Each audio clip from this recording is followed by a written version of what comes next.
All sports, all plays. Yeah. All sports, all plays. All sports, all plays. 365, we making up plays. You talking the game, get you through the days. We're high in the court, the dime in the lane. Variety topics, never the same. All presentation, sports information. Hitting the airways, taking the nation. All sport, all plays, they work in your faces. Grace at the field, so tie the laces. All sports, all plays.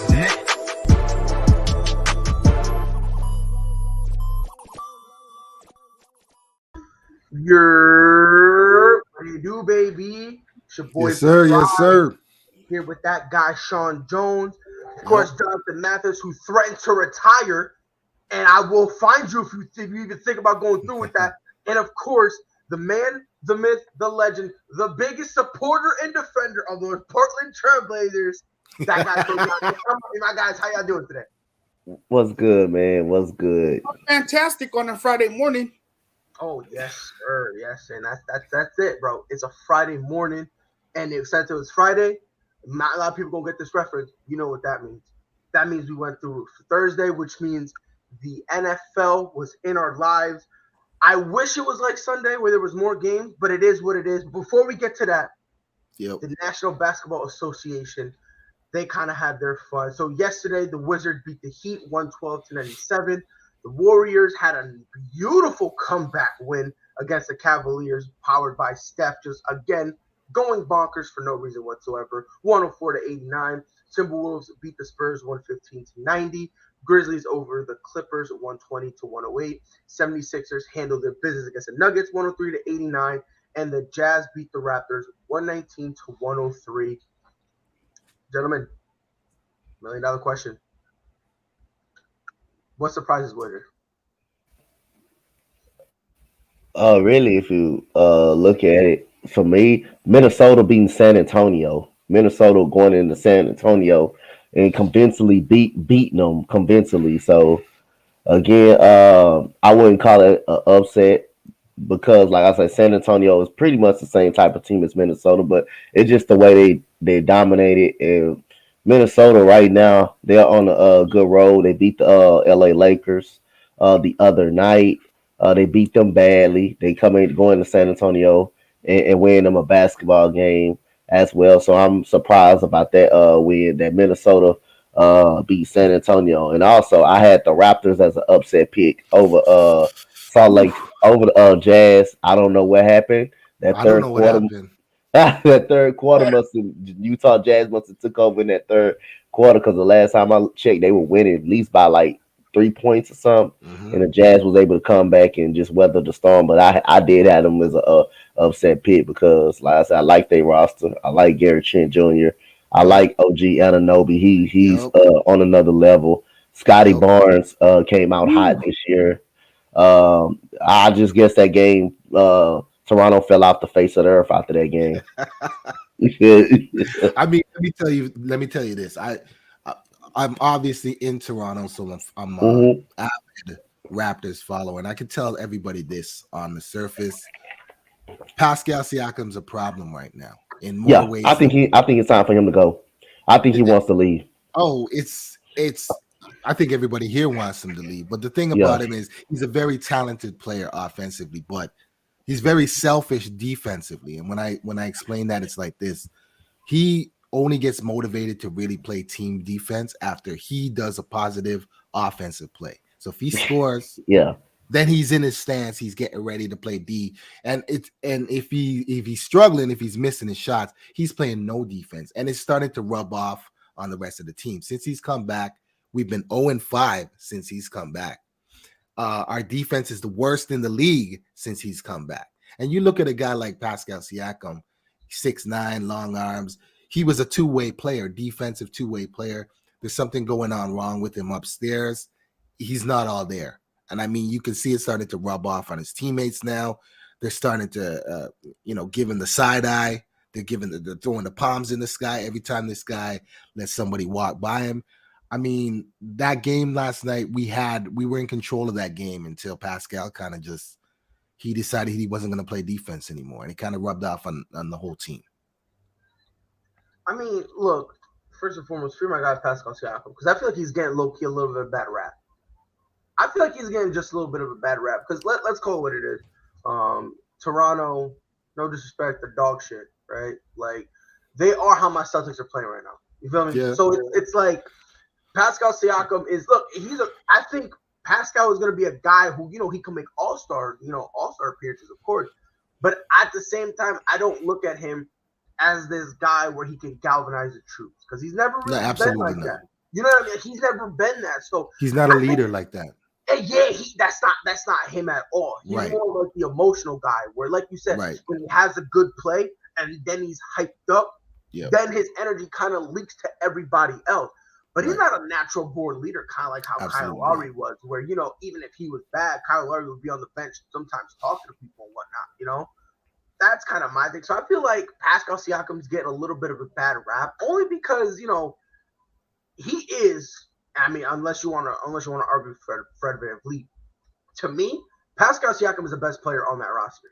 Well, skills wise, if you're looking at skills wise, if you're looking at the player, like you're rating the player, he's by far our best player like that. But when it comes to the game, actually, you got to go through emotions, the ups and downs of a game. This guy gets lost in all of that. Very temperamental. Like it's almost like a childlike thing. The coach is careful to not hurt his feelings, those kind of things. We've been going to it's been too long. We've been going through this too long with this guy. He's almost like he's holding the franchise hostage. Like we got to kind of cater to this guy. It's ridiculous at this point because you can simply see from an effort standpoint, he's not giving the same effort as the rest of the guys. You are right there. I even gonna hold you. Like when it comes to effort, he's kind of more. And I noticed something. Even when he's playing well, he's fallen to the trap that a lot of other NBA players are falling for, where offensively they give all their energy, all their heart, all their stuff, and then defensively they're kind of they're bullfighters. It's like a Olay, and like they kind of for us, we feel cheated because Pascal came into the game as a defensive player. He came into our franchise as a defensive guy. Stopper. That was how he was sold to not only you guys but to everybody else. When people were saying he was coming, the thing was he's a phenomenal defensive stopper, and now he's working on his offense. And now for him, it's kind of the same thing with Russ, right? When the Thunder first got him out of, even though it was the Thunder at the time, they were still in Seattle, but I'm calling it Thunder. When they got him out of UCLA, Russ wasn't the Russ we know now. Right. He was a defensive ball stopper. Right.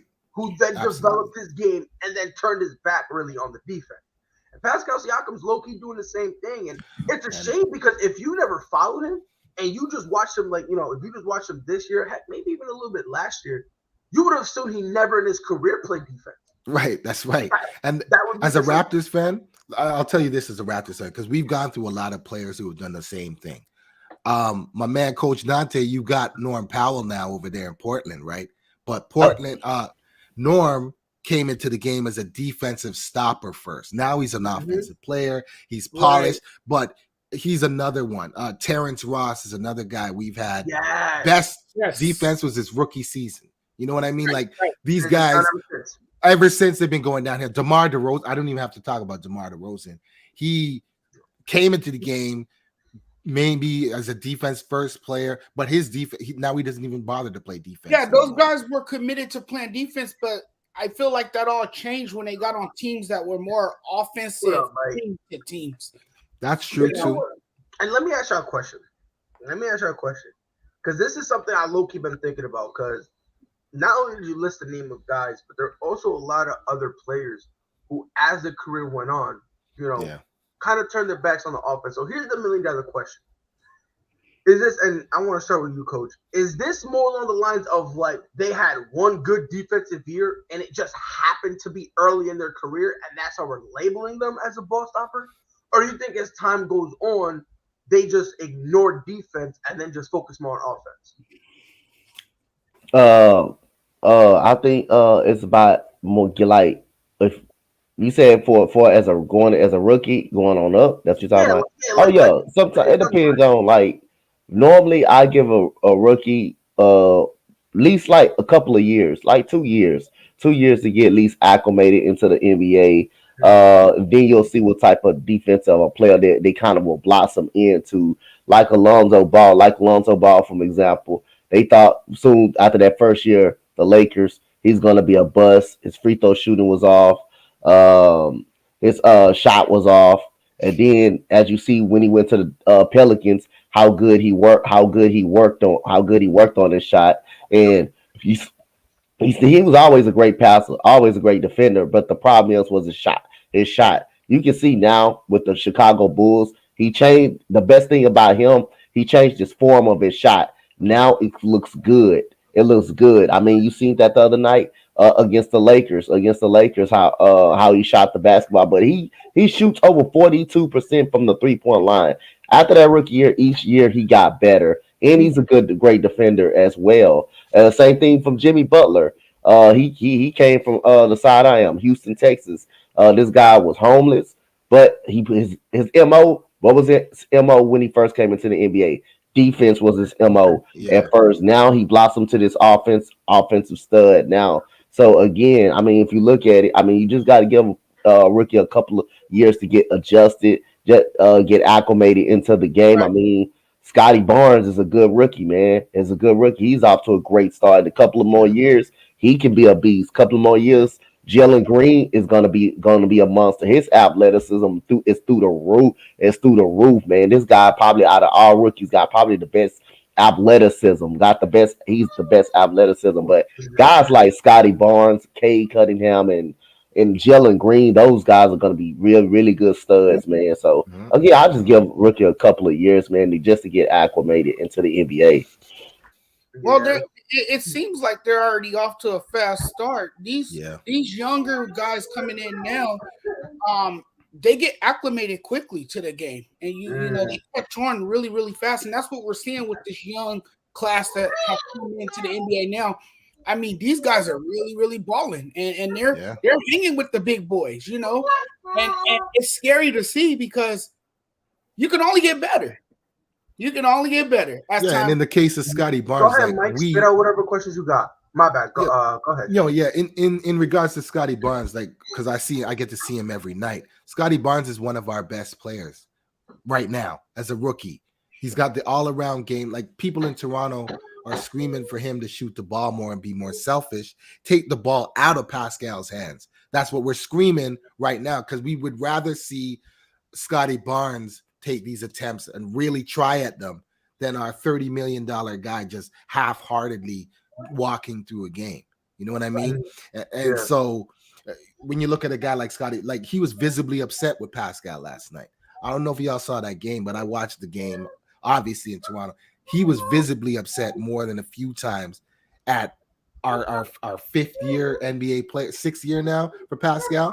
And you could see Scotty Barnes wasn't having some of the lackadaisical attitude that Pascal was having.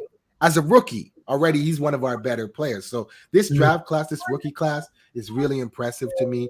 I got to give a shout to Chris Duarte over in Indiana as well. He's putting up some numbers.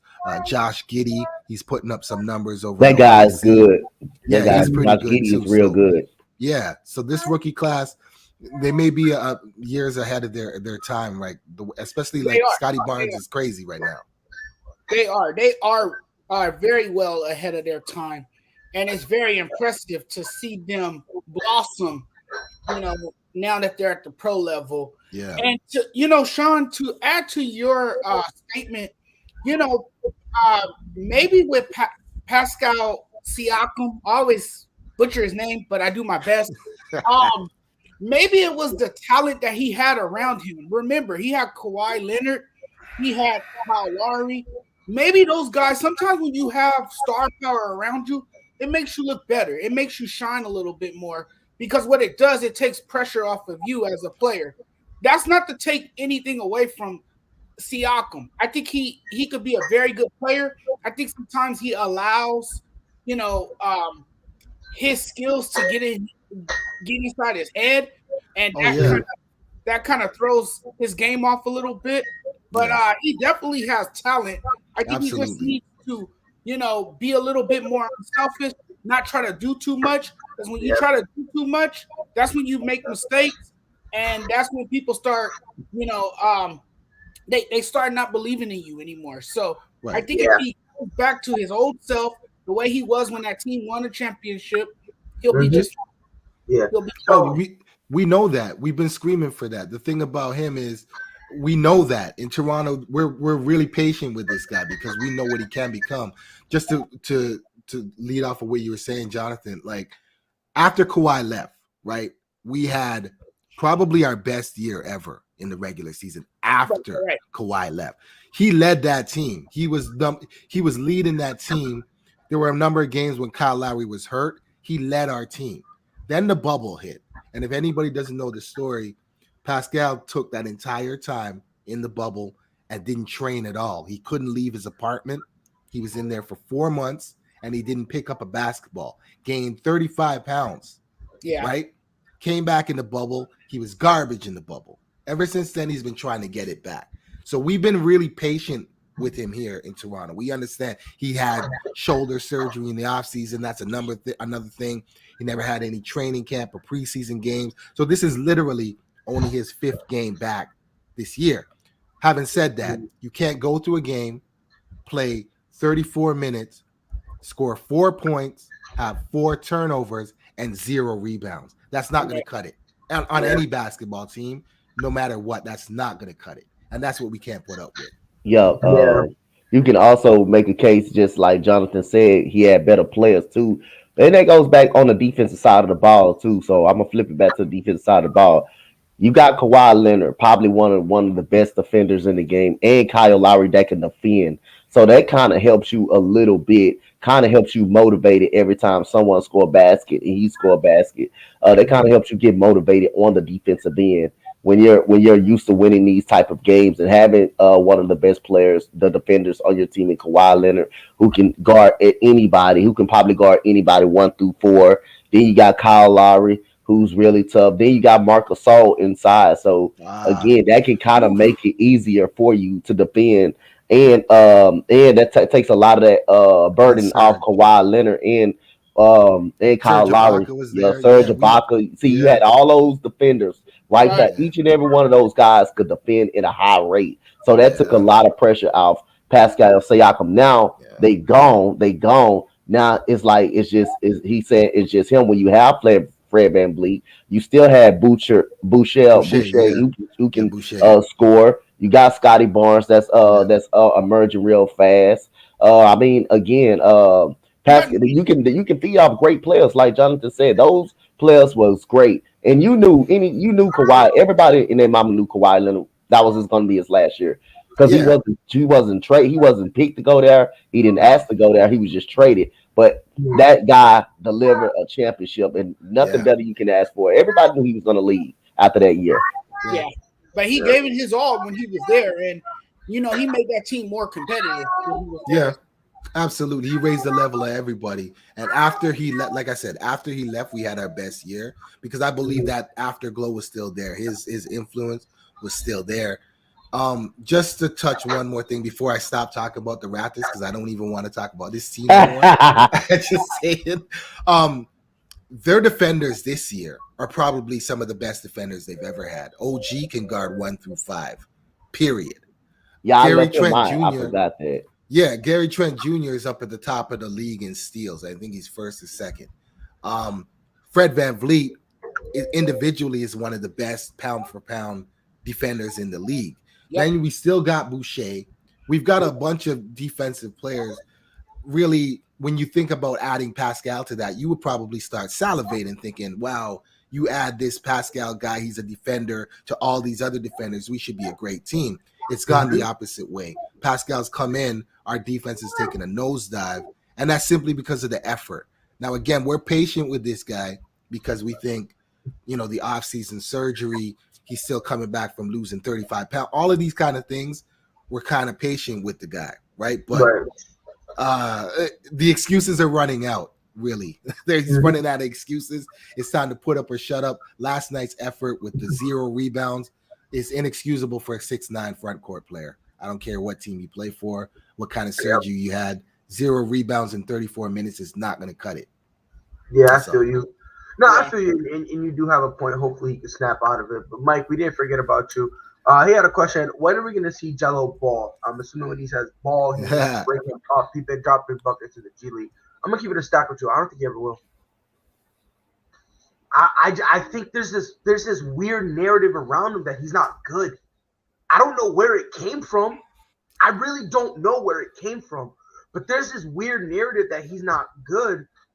And I think, unfortunately, I think it's going to end up impacting him.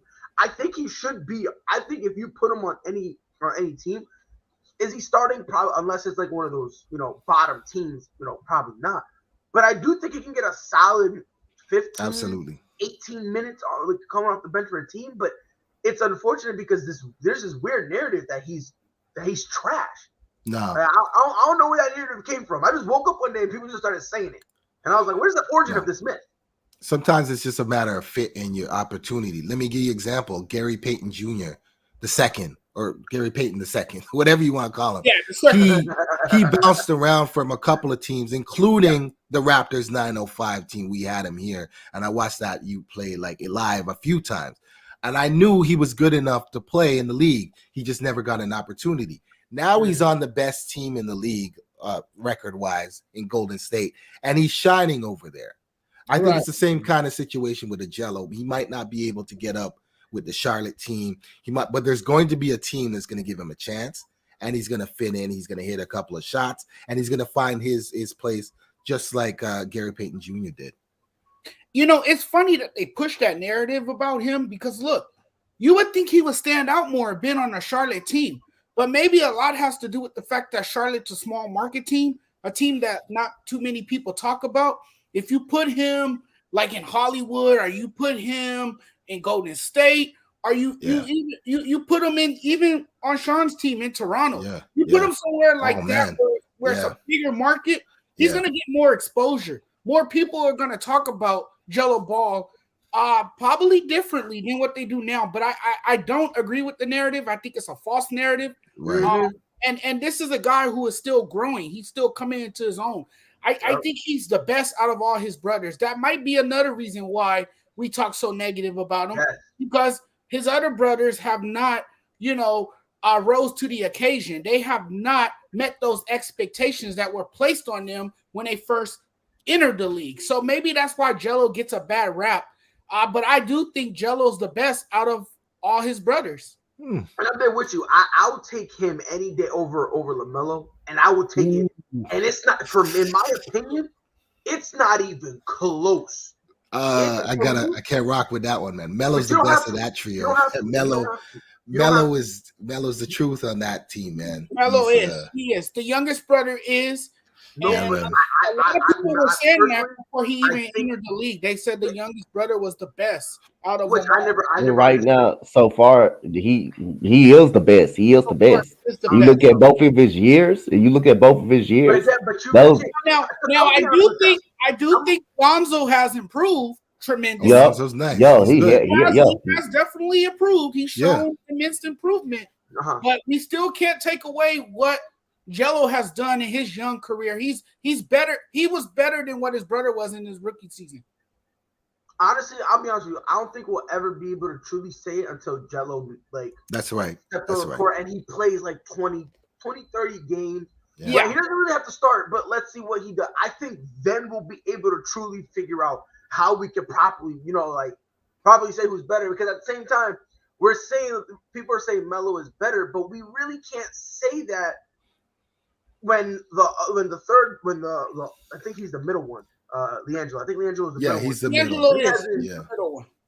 When he hasn't really been on the court at all. I'm talking about in terms of professional. And real quick, before I let Coach go, John, what I genuinely think is, I think he could have stayed in Charlotte. I think it's LaMelo, because LaMelo's the new eye candy. Everyone sees LaMelo, and all of a sudden, you know what I mean? Like, he's the eye candy. So Lonzo could have been in the G League, and they probably really wouldn't be paying attention to him. And it's just because, you know what I mean? Like, Melo. The Melo is just like the new eye candy. He's like the new guy. You know how every year there's like those one or two guys who are new, and like everyone all of a sudden clamors onto them. That's where LaMelo is right now. He's in that honeymoon stage where people adore him. So it's like no matter which brother you put in the G League, they're not really gonna, you know what I mean? They're not really gonna do it. You They're know, not mellow. They're not mellow, so they're not. Right, because remember, Lonzo had that same type of love. Yeah. His first year, Rookie year, his rookie year, and when he went to the Pelicans. Now that honeymoon phase is over. Now it's like, all right, Philly, now you need to show us something. Yeah. You know what I mean? And I think that's kind of where it's at. But go ahead, Coach. Yeah, I was saying, if you look at, I think he should got a shot in the league. That Charlotte Summer League team, he was probably the best player coming off the bench on that Charlotte team. The man averaged 9 points per game, so he did enough to make that Charlotte team. So I don't know what it was. I don't know if Coach Borrego. Yeah, that's what I was gonna get to. That was an awesome point. It's the fit of the system, and then Detroit, he didn't get an opportunity. So I think it's still an opportunity out there, but we'll just wait to see for that to come. And then in Charlotte, LaMelo, man, I mean, this guy is scratching the surface real fast. His playmaking, his offense is lethal, his shot is lethal. Right. And again, he's a player. And he has become the household name in Charlotte. Yep. I mean, when's the last time you heard those fans scream of a star player? MVP and MVP chance. Kemba Walker. They did have a Kemba Walker all the time. Someone like LaMelo. Oh, word? Yeah, okay. Kemba Walker? Bro, they were screaming MVP when they were like bro. But that's true. I mean, with the heightened expectations for LaMelo and because of his name, I think he's the bigger star there now. Everyone is talking about him. He's become a main attraction in that city. I mean, if you think about when this guy went down with that wrist injury last year, Charlotte flopped all the way to a play-in game. Yeah. When he was on the floor, they were much, much better. This year, off to a great start. They're 9-7, and I think they're going to be competing for between that 6th and play-in game this year again. So Charlotte. I don't think they're in the play-in. I think they're well above that. I think they could 5th seed. I don't think they could. Yeah, you see teams like Washington already at the top, right? People that pencil Washington to be in the play-in game. They're at the top of they're at the top of the East right now. That's my surprise team in the league. Washington. That is a surprise. Yeah. I got to give a shout to Kenny Smith because he called it from day one. Kenny Smith called Washington the most improved team, and he had them in the playoffs. I was laughing at that at the beginning of the season. And now look at them; they're at the top of the East. They lost to the Heat last night, and they led for a good half of that first quarter in that game. What cost them last night was the turnovers. If they clean up their turnovers, they'll beat Washington. Could be a dynamic force. I think they won that trade. By far. Won that trade. Kyle Kuzma has improved. Tremendously. He's gotten better. He's a double-double. I think the pressure might have gotten to him in LA. Sometimes when you play under the bright lights in Los Angeles, you can't thrive. You know, you can't really play your game. And now that he's in another city in a different market, he could maximize his talent a little bit more on this team, on that Washington team. And he doesn't, and not so much is expected of him now. Remember, he was the number 2 option for a very long time in Los Angeles. He goes to Washington. You're not the number 2 option because you got Bradley Beal and you got other guys. Spencer Dinwiddie. That I gotta give a Spencer Dinwiddie, man. That's a huge one. Yeah. Yes. But I bet he's a third, and even then he's not always a third because sometimes KCP goes off. Sometimes Montrezl Harrell, they run plays. There you go. So and you got Trez. Yep. Yeah, so it's easy in other words, much is not expected of Kyle Kuzma like it was when he played for the Lakers. Yeah. And I will say this. People are looking at what he's doing in Washington and saying, oh, this is why the Lakers shouldn't have given him up.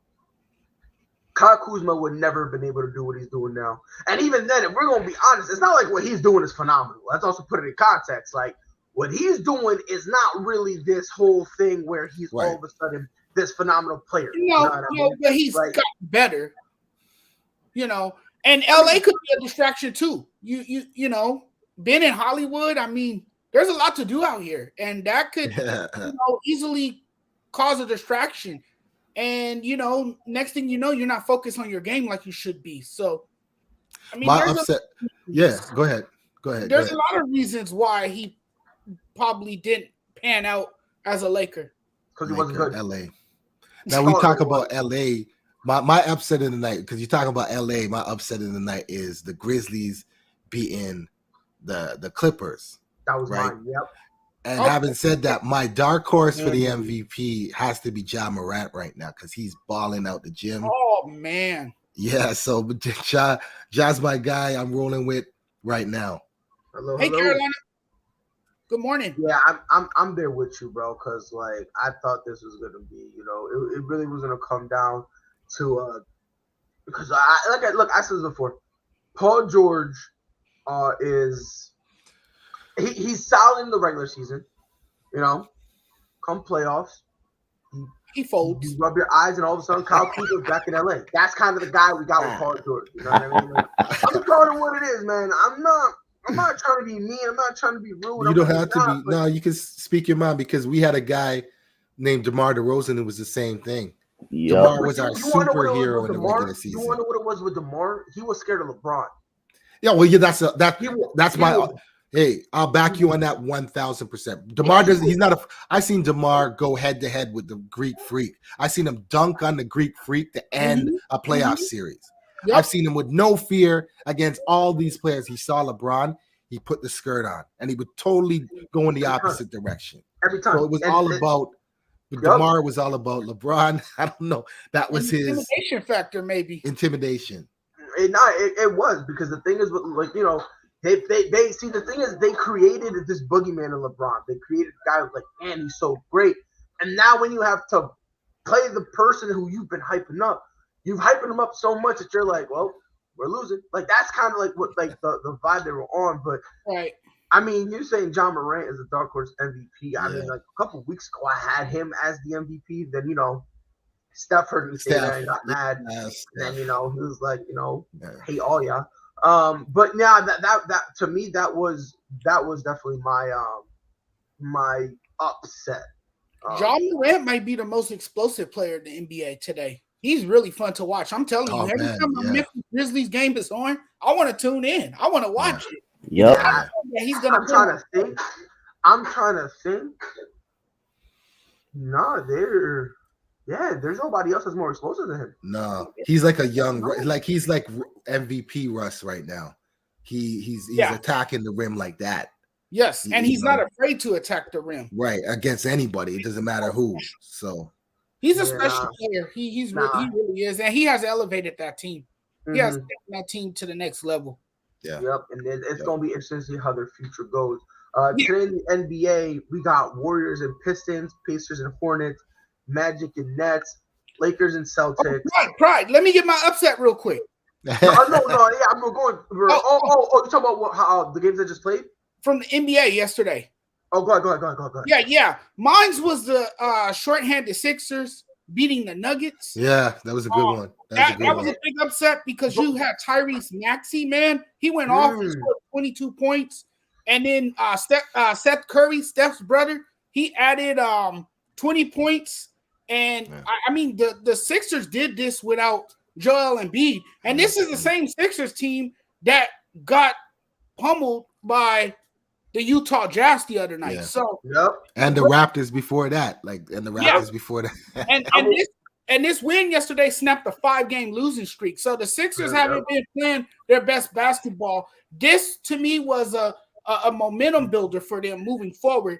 This is the type of win that you need to try to turn around your season. So I think it was a great win for the Sixers yesterday, and you got quality shots from guys who stepped up in a big way.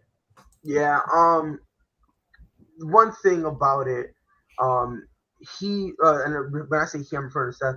He right now is the only person in the 50-40-90 club. 50% of the field, 40 from the 3-point line, and 90% from the free throw line. Which puts in context, like, Steph is great. You know what I mean? He's a phenomenal shooter. Top 2 all time, no matter what. Top 2. I'm taking Clay only because Clay gets that. To me, I'm taking Clay, and me and Coach, we had this conversation. I like Clay because Clay is the type of dude who can, with only 3 dribbles, go bonkers. So because of that additional nuclear option that he got, where like he hits he can just shoot one time, make it, and all of a sudden he's on fire, I'm taking Klay. Now, if you're gonna put Steph there, I'm not killing you. Because to me personally, I think they're 1 and 2. That's just me. I think they're 1 and 2. Whoever's not at 1 is at 2, and everyone else is kind of fighting for 3 at this point. Well, yeah, I get that. The only thing with Steph is that Steph can shoot it off the dribble, standing still, off the screen, mid-range. Like he's got like all of it together. Like maybe if you're gonna say Klay as a standstill shooter, as a sniper, but Steph gives you so much. Like if he dribble, like he could lose your man on a crossover, then pull it back and shoot. Like he could shoot. You're talking about 3 levels of scoring. He's got at least 4 levels of scoring. Yeah, because he's going all the way back to the logo and the half line. Steph changed the game. I mean, I don't know. I didn't even know what to say. He reinvented the 3-point shot. He reinvented the way teams play. Right. The strategy, the way teams play. I mean, Klay is a big part of that because they've been teammates. Before Steph was even in the NBA. Exactly. I'm not even going to touch on that. I'm with Sean. Klay is better on the ball than he is off the ball. He's a much better shooter on the ball. Right. But Steph got so many levels. I'm taking Klay. I'm taking Klay. All right, but I ain't mad at that either. I mean, you got 1 and 2. That's the thing. Like to me, I feel like they're 1 and 2. Yeah. You know what I mean? Like I said, that's fair enough. Whoever's not 1, the other one's at 2, and I think it's just between them 2 at this point. But Pride, I think we all can agree that they're both lethal, and that they're both the purest shooters in the game. I think we all can agree with that. 100%. Oh no, they're as pure can get. If we're gonna be honest, and real quick before I move on, for the Nuggets, Aaron Gordon, step your shit up. Like they came and they traded for you. They saved you from the obscurity that is Orlando. It's time for you to repay the favor. Like they brought him in to be a part of this, and he's kind of just been like. Never heard of him since. I never heard of him since. Since the trade, I haven't heard shit. I haven't heard They traded him, and I loved it. I was like, man, this gives him some versatility. But could it be that he's never adapted to playing in the shadows of Jokic? I mean, yeah, it could be that way. Because that's an excuse. Jokic makes everybody better. I mean, like I say, sometimes it can play an actual role. Go ahead, coach. Sometimes it can play an actual part because you're used to being the man. You're used to having the ball in your hand. Most of the time, you're not always used to playing behind Jokic, Barton, and all of those guys. You're not used to that. You're not used to having a third, being a third option. So in Orlando, he was more of an option. If Vucevic was out, if Vucevic was out, if Vucevic wasn't doing anything, then they'll go to him. They would go to Aaron Gordon. Now it's not so much. Now he's that role player and that defender because you do got Jokic who can give up a triple double, who can give you a triple double a game. Now you playing when Jamal Murray come back. That's another guy he got to take a step back. Monte Morris, that's another guy that's very good from Denver. And then you got Will Barton. That's another guy who's actually good. The problem with all that, and this is the sad part about it. Aaron Gordon is better than Will Barton. He's better than Monte Morris. He's better basically than everybody. He is, but he hasn't lived up to paper. That. Right. But again, that's what I'm saying. It's on him. I don't get this thing where, like, especially now when both Jamal Murray's out and so is Michael Porter Jr. They traded you because when these guys go down, your job is to step up. No excuse. There's no excuse. I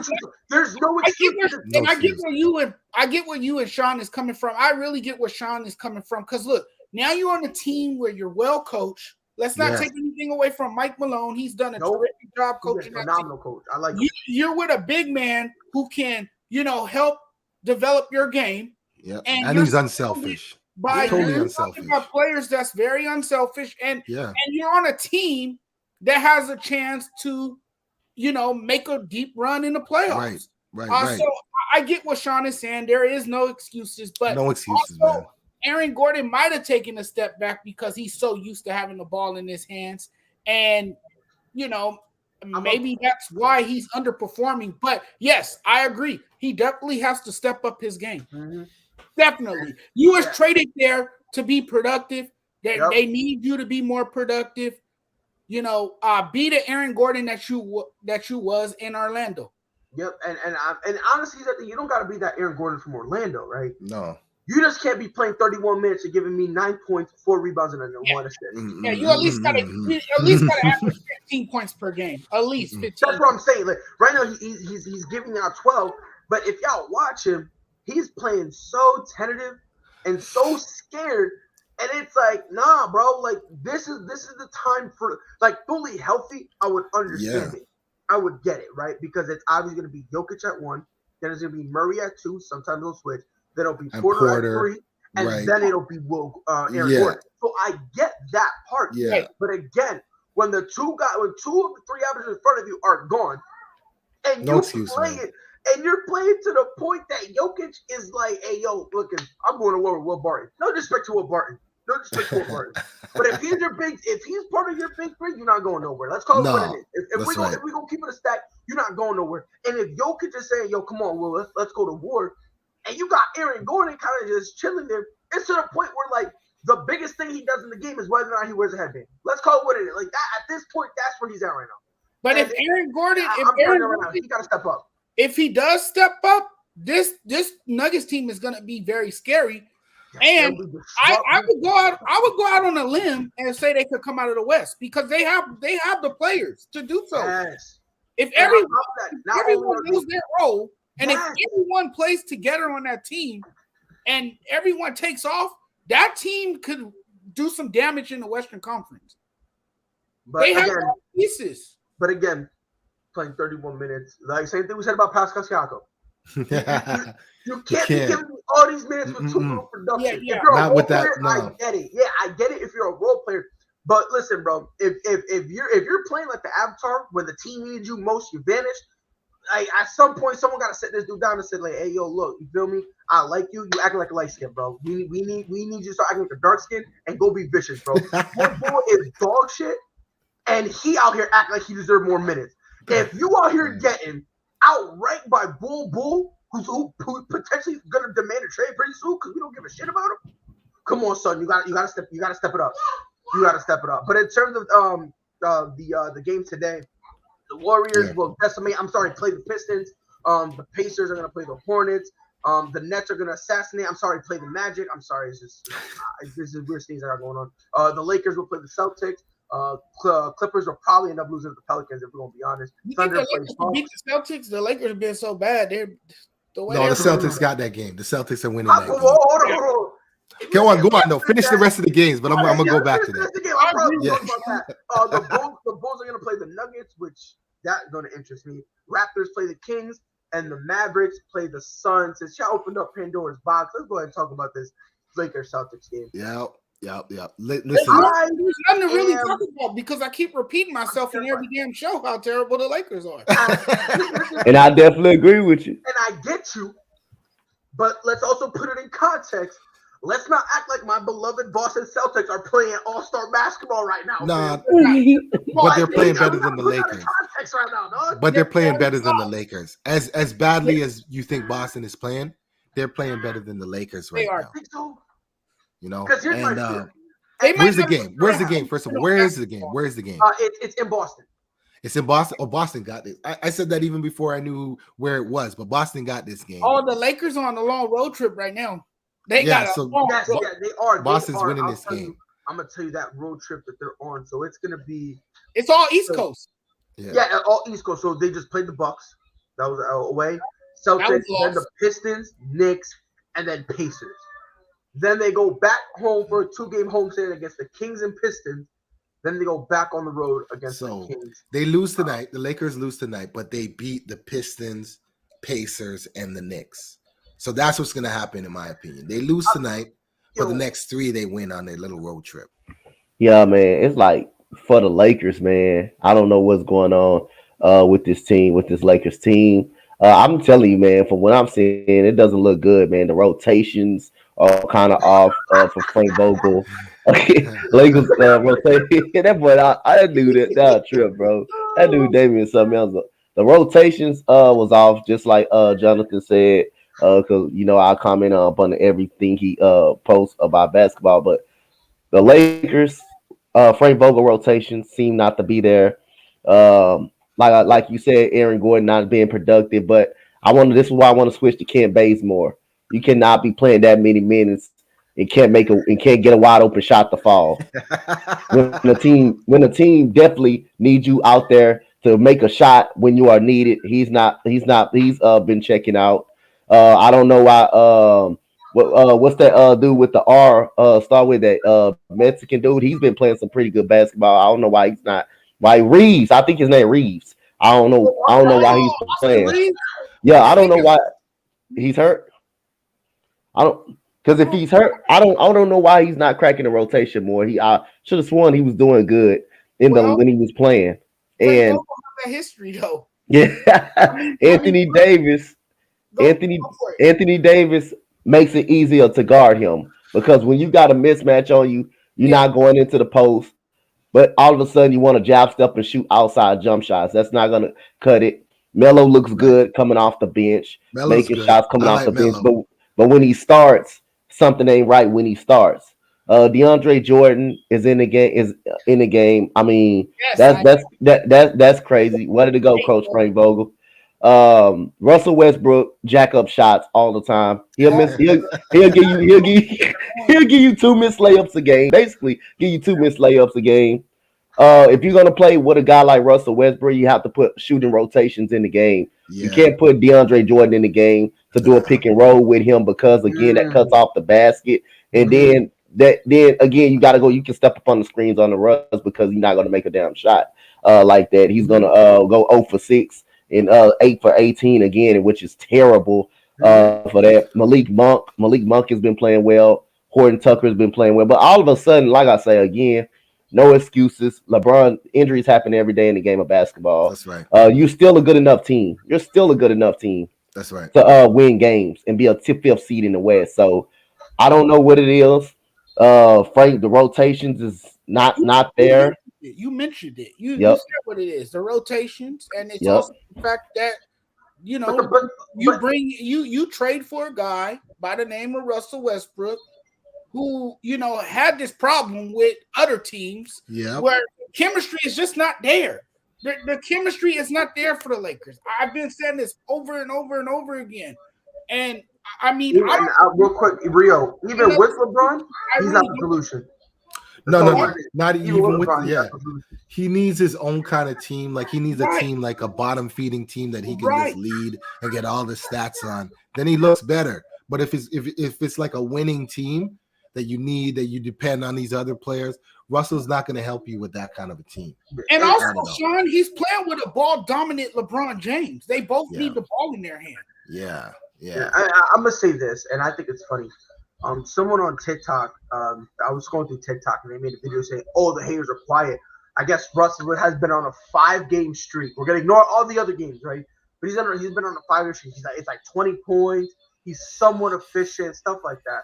Yeah, those numbers are because the team is losing. So it really right. So that's kind of what I'm saying. You know what I mean? Look, at the end of the day, this game against the Celtics comes down to what Celtics are going to show up. Are we going to get, the Celtics who are going to get the act together? Or are we going to get the Celtics who just, for some unknown reason, don't want to win? Like, that's really what it's going to come down. Let's be honest, you know what I mean? It's a Friday night in Boston against the Lakers. The Celtics are winning this game. You can put money on that. Listen, man, I'm a Celtics fan, so I'm going with my Celtics. But you can put money on that. They're winning tonight. The Celtics need Jason Tatum to show that he can be the superstar of this team. Ooh, hold on. So here's a question. Y'all think LeBron is tired of the Lakers? I don't. To begin with, I don't think he came to the Lakers to really play basketball. I think there you go. Thank you. Thank you. Thank you. In the acting profession. I think that's why he's in Los Angeles. No, it is because he has family aspirations, and his wife basketball. He wanted to live. Basketball is secondary right now. So let me ask you a question. Fine, he's more interested in playing basketball games with Bugs Bunny and Daffy Duck. Yeah, man. I don't want to hear nothing because MJ did that during his career after a series. Okay, but then MJ was also done with ball though. Ball was secondary to him at 1.2. Ball was secondary to MJ at 1.2. Just like it is to LeBron went to LA with ulterior motives. There's ulterior motives why he went there. Basketball may be third on the list. So if it's the ulterior motives, why did he convince the Lakers to trade for Anthony Davis? Because it makes it more fun that way. It makes it more fun when you're winning. It's more fun that way. But his interests, you can see where his interests are. His interest in his school, his philanthropy efforts, his acting. It's LA, the lure of LA. He's a center of attention. He was doing all this stuff before he got to LA. He was doing those things. Yeah, but it makes it easier in LA. Ask Shaq. It makes it easier in LA. Ask Shaq. Shaq went to LA, maybe with the same kind of aspirations. But the team was good. There was Kobe there. They won all this winning. At the end of the day, I think LeBron I'm telling you, right now, if he didn't have all these aspirations and if he wasn't thinking about life after basketball, he would have landed with the 76ers. Because at the time, the Sixers were horrible. The Sixers were more built with Joel Embiid and both Ben Simmons. Listen, really. The lure of I believe he would have stayed in the East. I don't think he would have stayed in the West. In terms of that rotation, they had questions. The West is a tougher conference. He would have stayed in the East. Yes, where he's enjoying the most success. Every time LeBron James does something, it's not basketball related. I don't understand. No, not every time. Not every time. Not every time. Most of the time. He can't compete. He goes to the West to a Lakers team that was, bottom tier. A bottom feeder, yes. At the time, they were a bottom feeder. He brings them. He just him alone. He brings them up. Then goes, you know what? Let's go do more. We gotta go. We gotta go win a championship. Go with Anthony Davis. Second year wins a championship, and then he still wants to improve the team. I just don't get it. LeBron James at this point, if he breathes, it's wrong. If he breathes oxygen, it's that's not it. That's not it. We're killing that's him. not it. We're slaughtering him. Everywhere LeBron's been. Everywhere LeBron's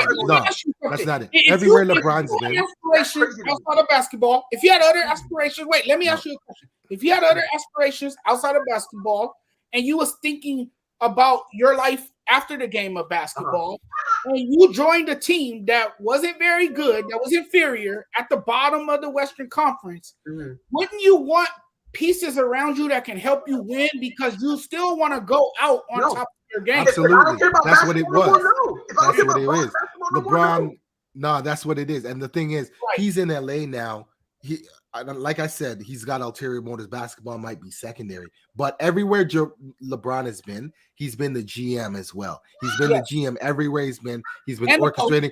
He knows he's on the last third of his career now. I don't think that's a secret. I don't think he's trying to keep that a secret. He's in the last third of his career. He's all saying, when my son gets in the league, that'll be my last year. His son's probably 2 years away from coming into the league. Right. He's playing with his son's friends that are in the league. He knows this is his swan song.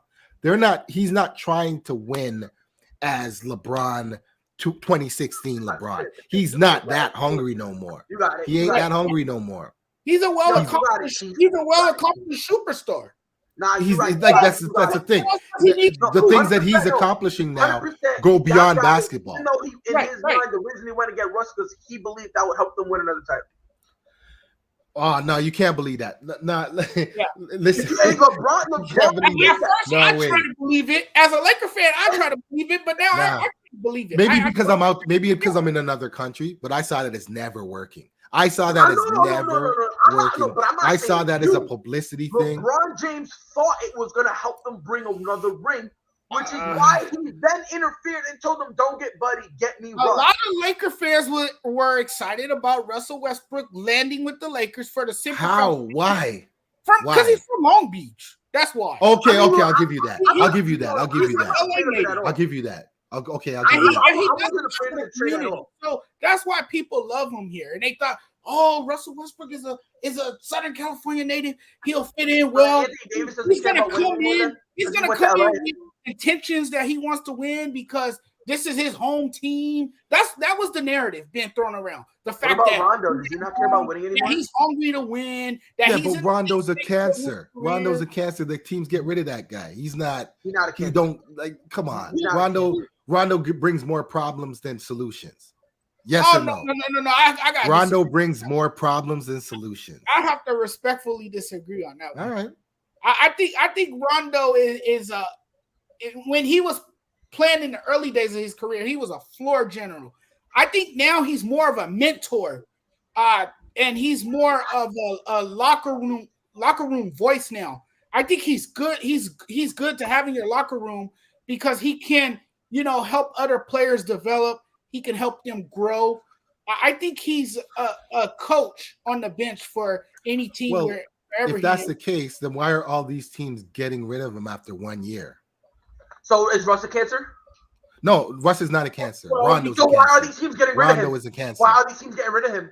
They're not getting rid of Russ after 1 year. They're trading him. trying to find a fit for Russ. Russ needs to be So on why a is team it where the he's same the with number Rondo? They're one, not trying to where he find a has the fit. ball. I'm gonna Rondo say- doesn't have to be that. Rondo's Rajon supposed to be a Rondo was veteran very with a. ugly. He's supposed to be a veteran with a ring presence, with all this championship experience, but yet all these teams are dashing him after 1 year.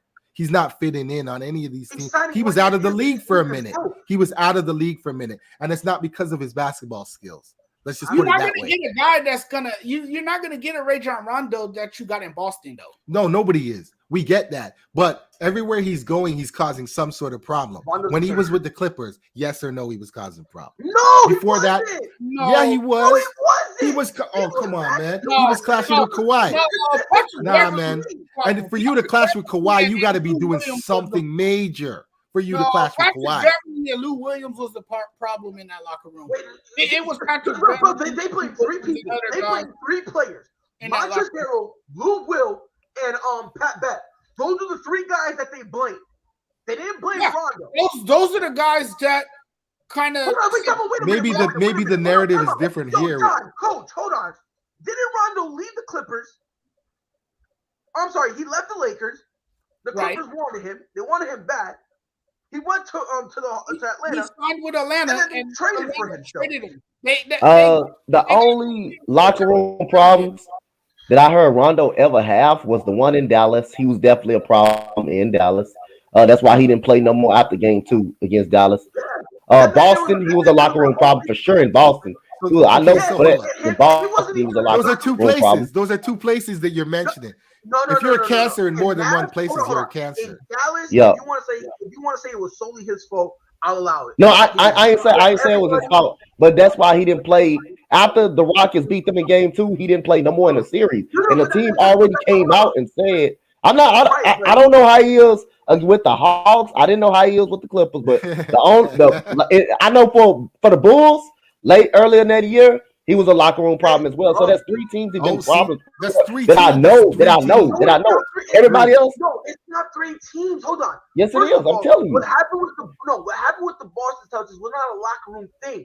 I don't think he was He a didn't locker even call room Boston. issue. Who was- I don't think he was the issue Not of the even- Lakers. no, locker room. we don't even count. No, Boston. I We don't know count about the Boston. Lakers I'm issue. just- It wasn't the Lakers Dallas. issue. Dallas. It was Dallas, Boston. It was Dallas, Boston, and Chicago. That was No, it. no, no. But hold on. Yeah. Boston just wasn't just him because people want to act like It Ray wasn't Allen just did him, but he was a part of the He- problem too. It wasn't just he- him. hey, he was on the low saying shit. On the low. Talking about when they almost got traded to Phoenix, his goofy ass talking about, yo, Rondo, you gotta stop acting up because then I'm gonna get traded. I mean, it was everybody. It was KG, Ray Allen too. They always problem. Rondo was a part of the problem too with the Chicago Yeah, Bulls. but He was a problem least Rondo with the had game Mavericks. back He then. definitely was a At least problem he with the had game Mavericks. back then. He had game. Yeah, He could get away with it. Yeah, now that you guys mention that, I Rondo remember- had game back then. As he's gone his career, his game is going down. His game is leaving him as he's obviously. Like, I don't know going down his about- career. I don't know about the Lakers. I don't know about the Hawks or the No, he was a cancer with the Clippers. Lakers. He was a No, cancer with yeah. the Lakers. He's a cancer. No, I don't know about that. But the 3 that I vote know for that. for sure, That's my the vote. 3 that I That's know my for vote. sure He's a I is cancer. don't those believe 3 that. teams that I just put out there. Not the other Because Rondo's a teams cancer. that came out. I don't know about them, but the 3 No, teams because I know that for a Alright. show that he was a problem in the locker Okay, room. forget about how many teams he was a cancer for. Yes or no? There's 4 of us in this room. No. Yes or no? Rondo is a locker room a team No. cancer. Yes or no? Nope. I vote yes. No. John. I say he could be somewhat. He can be somewhat of a problem, Yeah. but he can be somewhat of a problem. I think it depends on No. Well, I'm just saying. Go I ahead. want to say this. I think it depends on the environment that he was in. Yes. So all these environments. I said somewhat. I'm not. No. All these environments he's been in. Hold on. Here's the thing about Rondo. I think with LeBron, he was more willing to accept his role at the time with the Lakers, and he was more of a mature Rajon Rondo, and he knew what was expected of him as a Laker, so he wasn't too much of a headache. That's my take on it. Yeah, I'm just gonna say this one thing before I answer this question. Rondo's a dude. If you disrespect him, he's gonna disrespect you back. To me, that's not a cancer. No, if you come off the cancer. rip and you're making a mess, that's one thing. If you got a guy, as much as I respect Rick Carlisle, if you got a guy talking down to you and acting like that you're stupid, you don't know what you're doing, a player's gonna be upset with that and it's gonna rub them the wrong way. When you're with the Bulls and you got players questioning you, acting like they're better than you when they don't know how to spell the word playoff, he's gonna be like, whoa, hold on, I gotta defend myself. If right now Austin Reeves go say some shit to LeBron James, what is LeBron gonna do? Yeah, but that's LeBron James. That's LeBron James. This is Rajon Rondo. You got to have a certain amount of game and cachet to do that. Bet. If Lou Will says something to back when he was with Atlanta, if he says something to Trae Young, what's gonna happen? That's a different story. I can't see Lou Will saying that. I can't see that type of.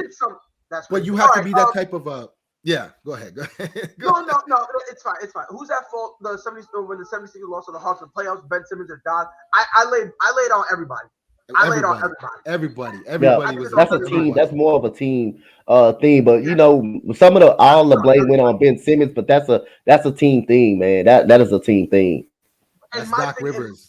And Doc Rivers is an overrated head coach. He's an overrated head coach. 1,000%. Yeah, he's an overrated head coach. Absolutely, and he's known for coaching teams that blows big leagues. Blow big leads, especially in the playoffs. He did it one time in Orlando. And he did it one time. Y'all want to know something crazy? Something crazy that I know. The championship that he did win against Boston, they didn't even give him the credit. They gave Tom Thibodeau the credit because he was defensive minded. They gave him the credit. They gave him the credit. So they did. You're right, Coach. They did.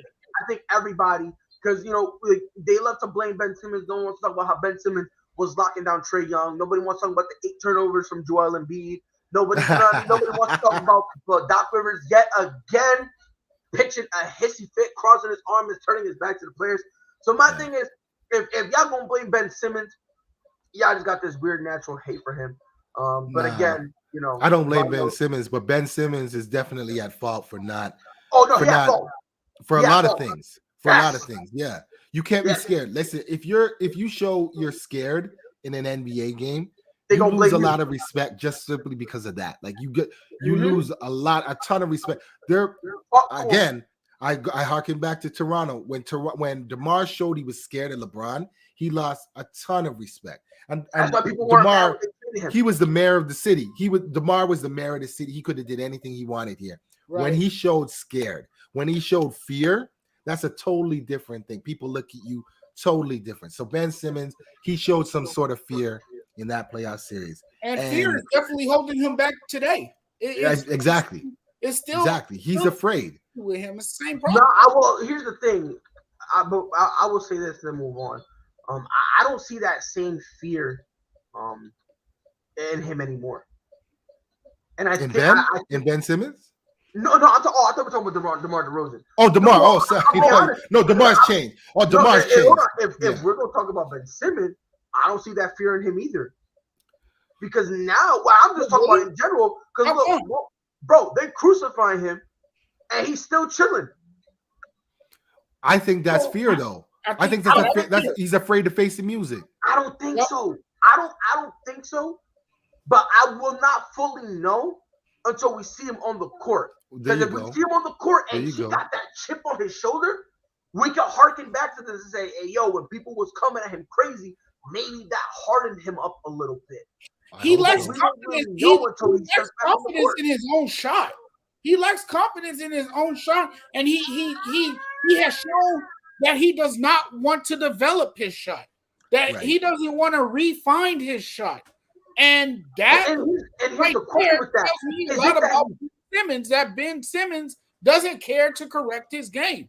And here's the problem with that. He And doesn't want to make that commitment. And here's the thing with that. Like, is it that he can't shoot or he won't shoot? He I won't think shoot. it's, And that's it. He won't. I think it's a combination of both. I think it's that he's afraid to shoot, and that he, doesn't want to shoot. No, he can No, shoot. but in this can day, shoot. in today's NBA, you have to shoot. You have to shoot. You can't You get have to the to shoot. NBA. You can't get to where he's at right now if you can't shoot. I He know this won't might shoot. sound silly. I know this might sound silly to some of you guys, but he's a jump shot away from being what Magic Johnson was or LeBron James. He's a jump shot away. That's not crazy because that's how they were hyping him up. Yeah, he's a jump shot away from being a superstar, actually a legit superstar, a jump shot away.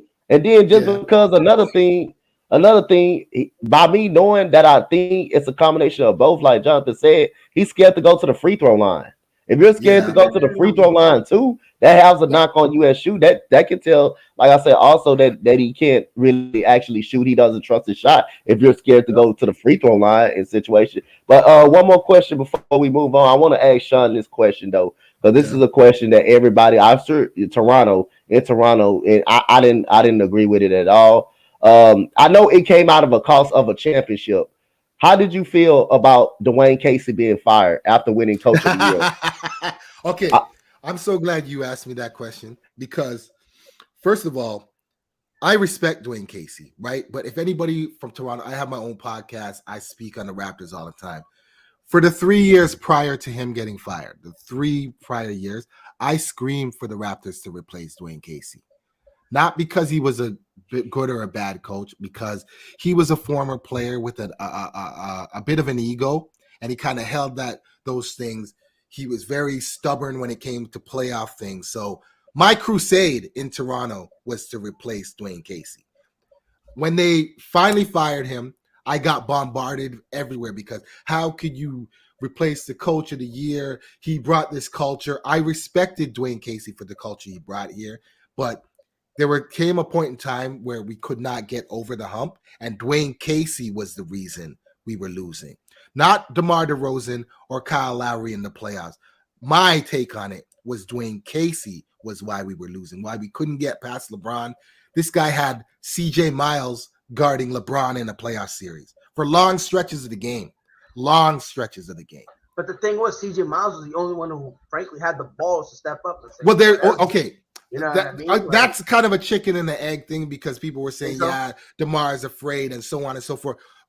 Whatever. We had OG during those a few of those series, and OG was very capable of defending LeBron. It was just a strategy thing with Dwayne Casey. Now, when they replaced him, I knew immediately that we were going to win. You could check the history of on my Facebook, my podcast. I guaranteed a championship when we replaced him. This is before Kawhi. Before we even got Kawhi, I guaranteed a championship because I said we finally got rid of the thing that was holding us back.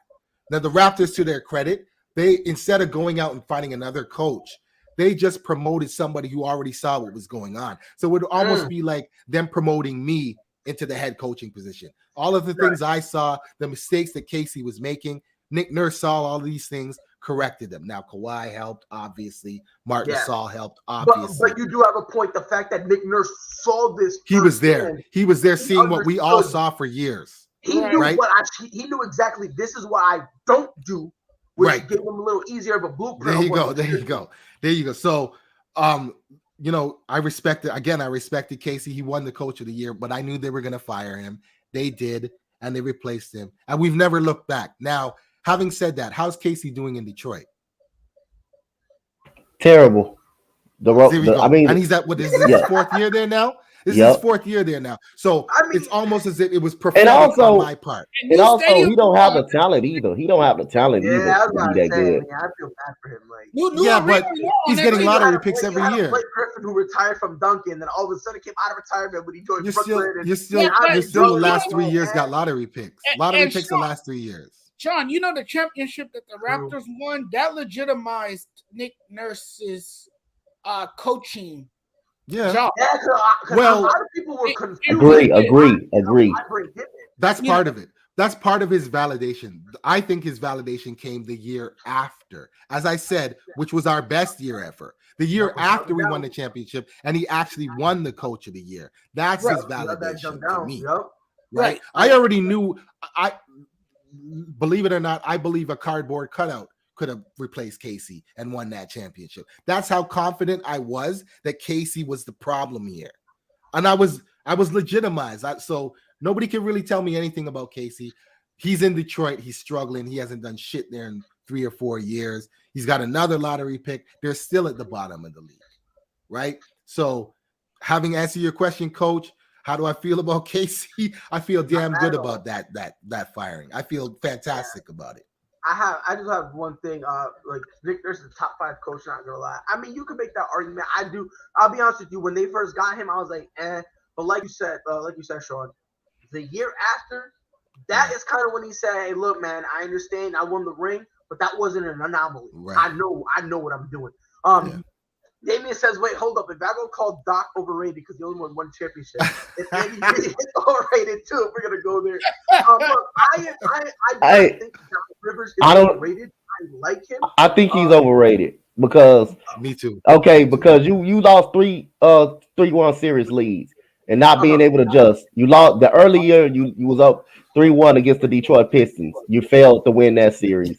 Then you failed to beat the Houston Rockets, which is actually my team. That was the best, probably one of the best years that I can remember.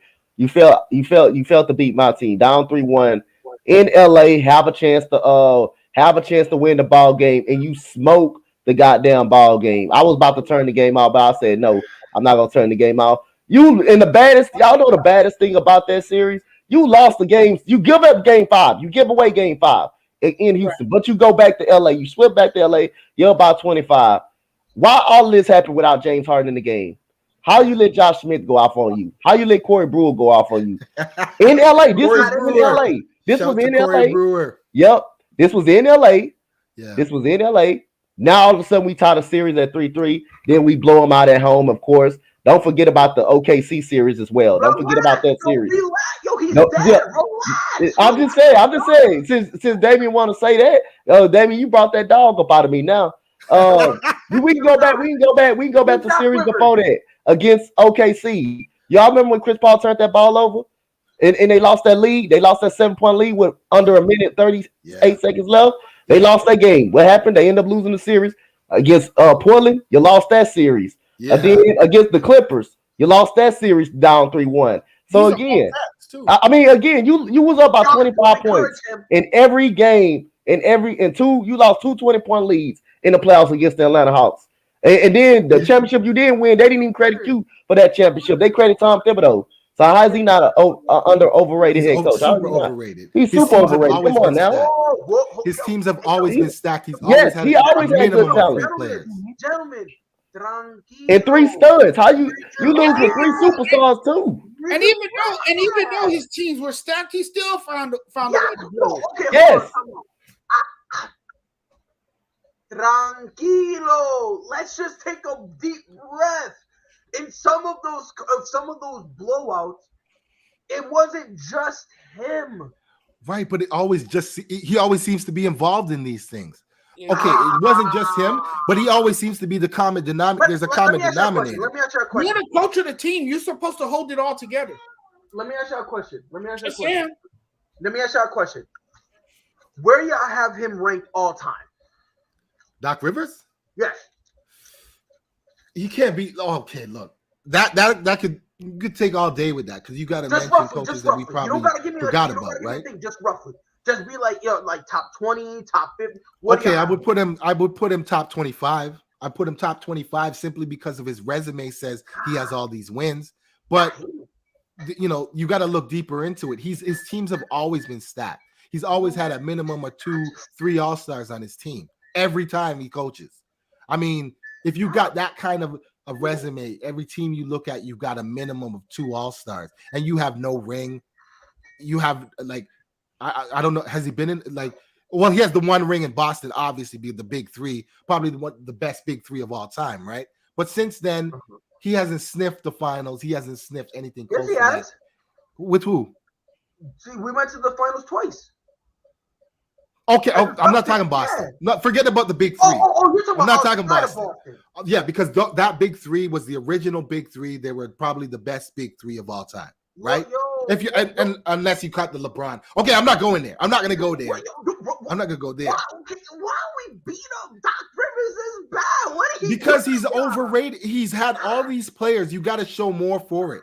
He's had all. We're not saying he's a bad head coach, but he's an overrated head coach. He's overrated. He's just not good as coach. He's just not good as coach. How everybody make it seem like he is. He's just overrated the coach. He just looks up coaching good teams. That's all. Yes. I'm messing up. already built real bad. to win. I'm messing up real bad. Coach True and I had this conversation where I say if you say someone's overrated, doesn't mean that they're bad. I'm goofing up. No. I'm goofing up. I'm saying they're one of the same. I'm goofing up, and I kill people all the time for saying it. I'm stupid as shit for saying it. That's on me. I goofed up. I ain't gonna hold y'all. I'm not gonna bother with no more. All I know is I'm gonna say one thing and I'm gonna move on. Free my guy, Doc Rivers. So yesterday, my beloved New England Patriots, the greatest organization that ever graced God's green earth, led by Bill Belichick, the former home of the greatest quarterback in the history of the NFL. Ladies and gentlemen, boys and girls, you can please indulge me for one moment. Thomas Edward Patrick Brady. He's got a father now, so he's not seen Junior. That man a problem. But we shut off Falcons 25 zip. He was a cute little dub. So let me ask y'all a question. Is Matt Jones that guy? I think he is for this Patriots team. For this Patriots team. But let's not forget that the defense has been downright nasty. Yep. I was on Twitter while the game was going on. I'm on Twitter. And let's not forget they played against the Atlanta Falcons team that will probably lose to a JV high school team. I mean, you can't say that because they've been playing better than we expected. Yeah, but yeah. I mean, I'm just saying, Atlanta. That's 2 weeks in a row that Atlanta forgot they had a football game. They didn't show up. They forgot they had a football game 2 weeks in a row. No. I don't think this week that they forgot. Yes, they did. They got goose egg. They got shut out. Come on, they got shut out. They didn't show up. Don't do that, Pride. I'm not taking away from your Patriots. They're a good football team. No, they're a good football team. But come on, Atlanta didn't show up. They didn't show up 2 weeks in a row. They forgot they had a football game. 2 weeks in a row. 2 weeks in a row. Full credit goes to New England. Full credit goes to the Patriots. Yeah, I'm giving them full credit. Yes, of course. We're winning. I'm getting my fix back. We're winning right now. Let me live, bro. Here's the bottom line. The New England Patriots are playing with swagger. Okay, the New England Patriots are now 7-4. They improved to 7-4 on the season, and they have allowed just 13 points in the last 3 games. So what does that tell you? Their defense has been exceptional. Now here's the thing. Their defense is dominating. I mean, this is pure domination from this defense. If the Bills lose to the Colts, the greatest organization that ever graced God's green earth, the New England Patriots, will be number 1 in the division. If they lose, now I'll be honest with you, I don't think it's gonna happen. Nah, the Colts can't beat the Bills. I don't think it's gonna happen. No. I'm hoping, fingers crossed, because if I do this for 1 week, this is how bad my organization has been in terms of getting back to playoffs. I'm going to be the Colts have a good defense too. They have a decent defense too, but the Bills have a better defense, and they have one. That's what I'm saying. They offer the Bills are just better. But hold on, we can't say that. I said the same everything about it. And the last 2 weeks has been perhaps the wildest weeks in all of football. Yeah, that's why they play the games, right? That's why they play the games on Sunday. I can't say that, that's but why I they will play say the that game. based on everything that I've seen, I do think the Bills will be able to beat the Colts. Yeah. I think they will handle. Yeah, they should. My They guy, should be. look, Mel. And here's another question I have for you guys. Here's another question. Matthew Judon already has a career high in sacks. Is he making a case for Defensive Player of the Year? Absolutely. Absolutely. You He think so? changed that defense. He changed the whole defensive line, and I say J.C. Jackson's playing some good corner over there as well. He's not playing some good corner. See, that's what I'm saying. New England, they're kind of like the San Antonio Spurs. They know how to develop guys, develop people. They don't get enough credit for developing their talent. And again, man, that this defense was all over Matt Ryan. I mean, 4 sacks, 7 knockdowns, 2 interceptions, including the one by Kyle Van Noy. Pretty much, the game was already over at that time. So, pick 6. I mean, this defense has been all over the place. Matt Jones looks like guy. Stevenson has been running the ball. I like Stevenson, and this team got a lot of energy. And for Atlanta, I mean, I think it's time to get a new quarterback. To be honest with you, for Atlanta, Long I think it's time. time. Long time. I think it's time. Hold on, that brings up a good point. There's no Somebody have Matt Yeah. Ryan Yeah. took a beating yesterday. Yeah, he somebody, took a whooping yesterday. Blood. I don't know if somebody, but there was blood on his arm, blood on his. somebody had commented this. Do you He was think Matt always Ryan there, should move man. on from the Falcons after the season Absolutely. and vice versa? Absolutely. Yes. I'm gonna be 100% honest. They should have been moved on from him. The fact, look, no disrespect to Kyle Pitts whatsoever, no disrespect, but they should not have picked him up. Not because Kyle Pitts is trash. That's not what this is to say. But they've been needing to move on from Matt Ryan for a while now. Matt Ryan, for some unknown reason, everyone's been pushing him as an elite player. He had one elite year. One elite year. Yeah. But after that, Yeah. he is what I've been calling the shadow Tony Romo. He was a good quarterback that everybody was hoping and praying would be great. And that's what Matt Ryan has been. Yeah. Like, again, he's not a bad quarterback, but at the end of the day, he needs to get out because now he's not playing good. He's not really playing good. And it's the age and all that stuff. They need to get a young quarterback. And he sent this. He has sent this offense into a tailspin. So I mean, now you're gonna have to run Matty Ice out of town the same way the hip hop community ran Vanilla Ice out of town. It's that simple. And the thing is at the end of the day, look, someone said absolutely, or trade for a young QB and have Ryan mentor him for a few seasons. I mean, yeah. Look again. It's time. Pitts. Yeah. They should have gotten a rookie quarterback, somebody who they could. Because I thought that's where Mac Jones was gonna go. That's where he was gonna go. Yeah, but you couldn't pass up on Kyle Pitts. He was arguably you can. He was arguably the best tight end available. And listen, he was, and he might end up being the best player. But Pride, coming from this draft. But Pride, you suspected that move because of who's coaching the team now. Arthur Smith likes to run with tight ends. You know, and I understand that. Listen, but here's the thing. The best player on the draft doesn't necessarily mean it's the best player for that team. Exactly. They needed a quarterback because listen, here's the thing. Listen, once Matt Ryan leaves, which is he's going to either at the end of this year or next year, when he leaves, here's the $1 million question: who are they gonna get to throw the ball to Kyle Pitts? Good question. So now you're in a tough position. This year. They should have taken care of that. They got Cordell Patterson, and they had Calvin Ridley. Obviously, he's stepping away to deal with his mental health stuff. He might end up coming back next year. If he comes back, all of a sudden, you got a young rookie quarterback who still has something he could work with. He then can get used to it. Then they go back into the draft and then get more weapons or go out in free agency and bolster it up. Again, not say Kyle Pitts is trash. Don't get it twisted. That's not the case I'm trying to make.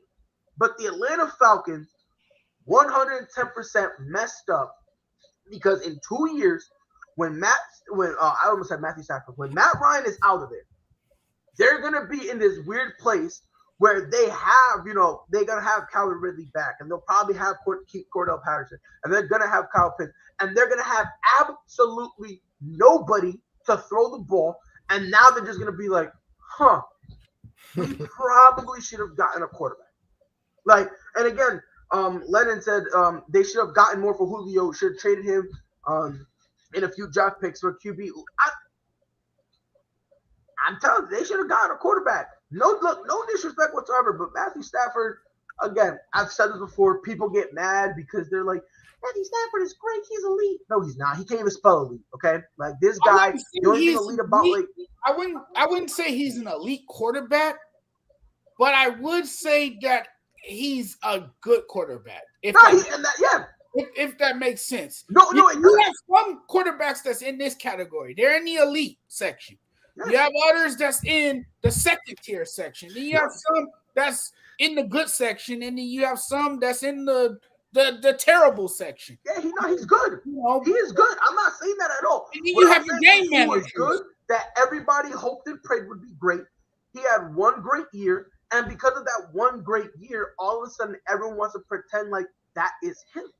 Well, he has done a terrific job with the Rams. He just had a bad game in the last game. No, I'm talking about Matt Ryan.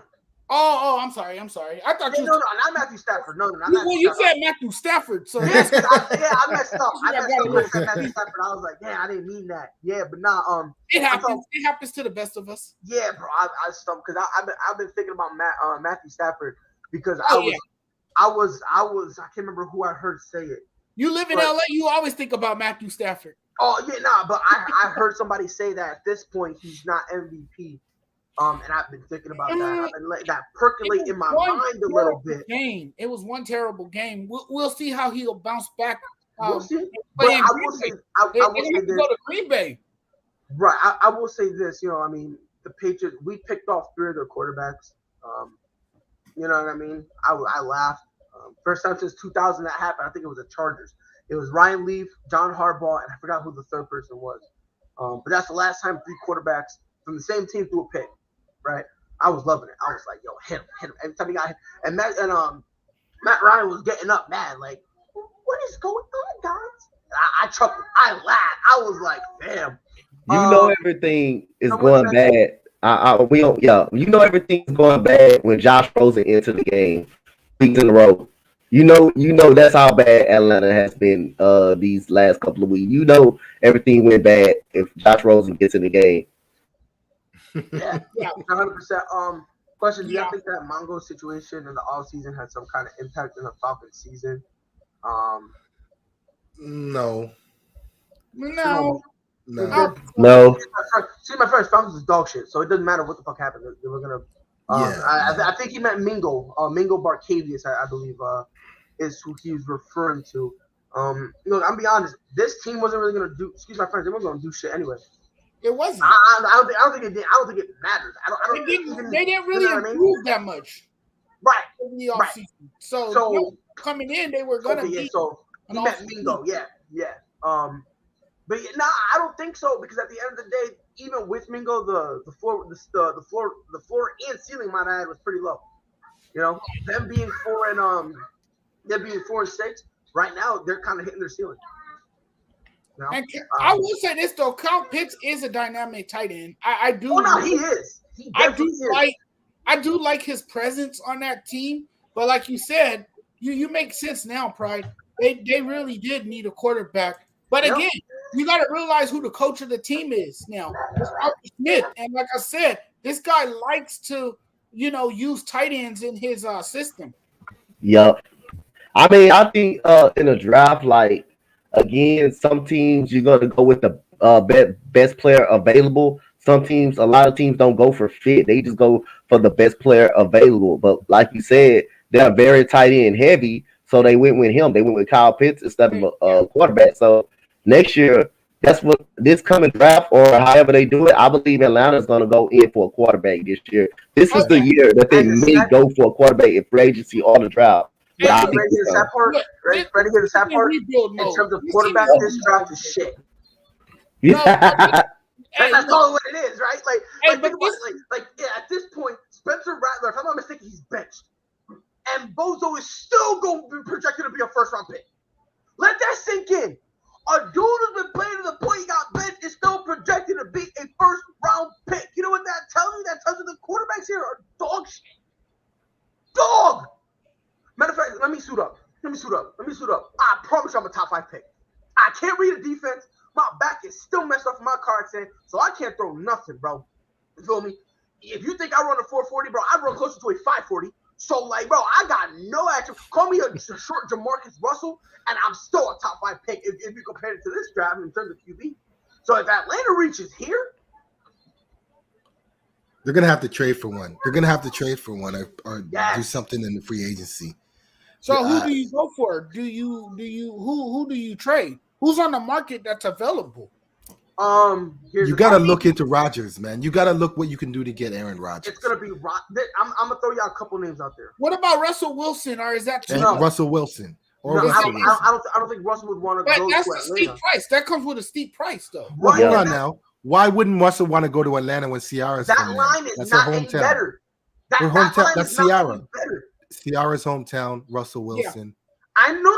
I understand that, but the reason it makes sense. It does make sense. That line is dog water, and Atlanta Falcons line ain't no better. Their line ain't no better. Look at it. Lines are talking Rattler. What is? It's projected that the Lions are going to have. They're probably going to have the number 1 pick. They're going to draft a guy who's being. They're not going to draft for quarterback. The Lions don't have that. Who was it that said it? I mean, if you draft the quarterback, you just give it on Jared Goff at this point. If you're drafting the quarterback as your first pick, you're just giving up on. You're just throwing Jared Goff up out the way at this point, due to just trading for him. So, but Jared Goff. Yo, Damien, I'm an unathletic Zion. That's why I got his weight, and I got none of his athleticism, and I'm a top 5 goddamn pick in this draft, bro. Come on now, bro. If we're talking about quarterback, this draft is in terms of quarterback, it's horrible. Look, the Lions either need to A, work on the defense, or B, draft someone else to boost up that line. I am taking no offense this draft if I'm the Lions. I'm taking if I'm taking offense, I'm taking something for our offensive line. That's it. I am not touching anything else. The Lions not at all. The Lions don't draft well. They make dumb picks. They do dumb trades. They've always been that kind of organization, which is why Barry Sanders in the 90s retired, because he got tired of running behind the line that couldn't protect him. And that's the thing. That's what I'm saying. Like, if they go and get a freaking quarterback, you're trash. Like, you're a trash organization. Hold on. And I mean, Jared Goff is trash. No, he's not. He is. I hate this take. He's not trash. He's not trash. And listen, Jared Goff is not the best quarterback. He's not. In my opinion, he can't read he's a solid defender. He's a defender. He's a solid quarterback. He can't read the field. Yes, he can. No, he can't. Yes, he can. I got a narrative on that. Like, I actually talked to a Rams fan. I had him on a podcast. I actually talked to him, and he said the same thing what Jonathan said. He can't read the field. And this dude is a legit Rams fan. I interviewed him on this on my channel. He said Jared Goff can't read the field. That's what he said. He said that exactly came out of his mouth. And he said Jared Goff just wasn't the answer. He just wasn't the answer for this team. So they kind of elaborated. No, but I've seen him read the field. His problem. In what way can he read the field? Please elaborate. Explain to me. When you read the field, right? So there's a play called, right? Hold on. He makes dangerous throws. When you read the play, hold on. No, don't ask me a question that continue. I'm trying to explain to you, right? Okay, when you read the play, right? Let's say a play is called, right? A deep pass. No, let's take a playbook out of. We're running the dagger play, right? Because I said this before. If I were to ever be a coach, I'm getting all my playbooks straight from Madden. Like, that's gonna be on my play card, right? So we're gonna run the play dagger, right? When you read the defense, right? When you read the defense, he's able, because he makes line calls. He makes line calls. On the line, he's calling at the mic and stuff like that. He is. You're not telling me you're making a Super Bowl with him as your full-time starter if he cannot read the defense. You're not telling me that. He can't. You cannot tell me that. He does that, snaps the ball, and goes through his progression. When you go through your progressions, what does that mean? You need to be able to read the defenses properly. Because if you're not going to read through your progression, that means you're just looking at one guy the entire Every quarterback goes through progressions. Don't mean they can read. That is not every quarterback. Don't say that. Not every quarterback. Because most that Houston Texans Sims, he don't do that. Tyrod Taylor don't really be doing it like that. If you want to say there were times where Jared Goff was eyeing one guy down, you got me there, because there have been times, and that's been one of my knocks on him. There have been times where he'll hear a play and go, "Oh, before the play's even started, I'm going to Robert Woods. I'm hitting Cooper Kupp." Like he would. Oh, there were times where he would do that. But this notion, this narrative that he's a bad quarterback, I believe Tom Brady is the greatest quarterback in the history of the NFL. Facts. You tell me you put Tom Brady in Detroit, all of a sudden they winning? But how bad that defense is? With Detroit, it's TJ Hawkinson or bust. Even his coach called him out. His coach low key called him out. Dan Campbell. Because they have higher expectations of Jared Goff. They got high expectations. He is not no Rex Grossman. He's not. He's not. Coach, stop laughing. Stop laughing. It's not funny. Rex Grossman. I'm a Bears fan, so that hurts. I'm a Bears fan. That hurts, man. That hurts. Don't do that again, man. Me personally, I don't like this take that Jared Goff is trash. He's not a reliant quarterback. He's not. He's not reliant at all. You don't know. He's a hit or miss. You don't know which Jared Goff is going to show up. 1 week he's spectacular. The next week you see a drop off in production. Yeah, well, if you can be spectacular 1 week, that don't mean you're shit then. If you can be spectacular on more than 1 week occasion, on more than 1 year. Like I've seen him have spectacular games. So you can't be shit if you have spectacular games. And that's my thing. If you're spectacular, I don't know. He's not the quarterback that I would want on my team. Just well, yeah, like I understand that, but to say he's shit, I mean, look, if you have a better quarterback on your roster, he's right. He's a liability. He is a liability. You said what? Goff is a liability. To me, he's not a liability. He's not. I don't think he's a liability. A liability is a subpar guy. And again, if you put anybody with the Lions, I just don't know how. And again, Jared Goff is not. He's not an overall talent. Don't get it twisted. You feel me? Me and Sean low key in the same boat here. He's not a phenomenal all-world talent. Right. But he's not trash, because if you put any other quarterback in that same position with this Detroit Lions, I mean, look, Matthew Stafford is better, right? Like he's better than Jared Goff. He couldn't have any success in Detroit. So it's like again, I'm gonna go with this. Who throws a lot of interceptions, who throws a lot of I'm gonna go with this. I know Matthew Stafford didn't have a success in Detroit, but Matthew Stafford's stats was way better, even though they were just a bad organization. Matthew Stafford threw for 5,000 yards each 3 straight years. They set him up to fail. He wasn't able to thrive with that offense. Like he can. But what I'm saying, and I understand what you're saying, Matthew Stafford is better. My point is, at the end of the day, he was still catching L's. And again, my thing, I like Jared Goff because a lot of the things he brings, I do like him. Now, if you want to say there are times where, you can't, if you need him to carry the franchise, he can't do it. I'm there with you. He's not going to be a guy, like, he might carry you for a game, but in terms of, putting him on your back and him leading you the entire way, he won't do that. He's not. And I agree with you. The reason he thrived with the Rams, I'm going to be honest with you guys, is that he had a security blanket, and that guy was Todd Gurley. Todd Gurley was his security blanket. Without a strong running game behind Jared Goff, Jared Goff would not have succeeded the way he did. And I'm not so sure the Rams would have reached the Super Bowl.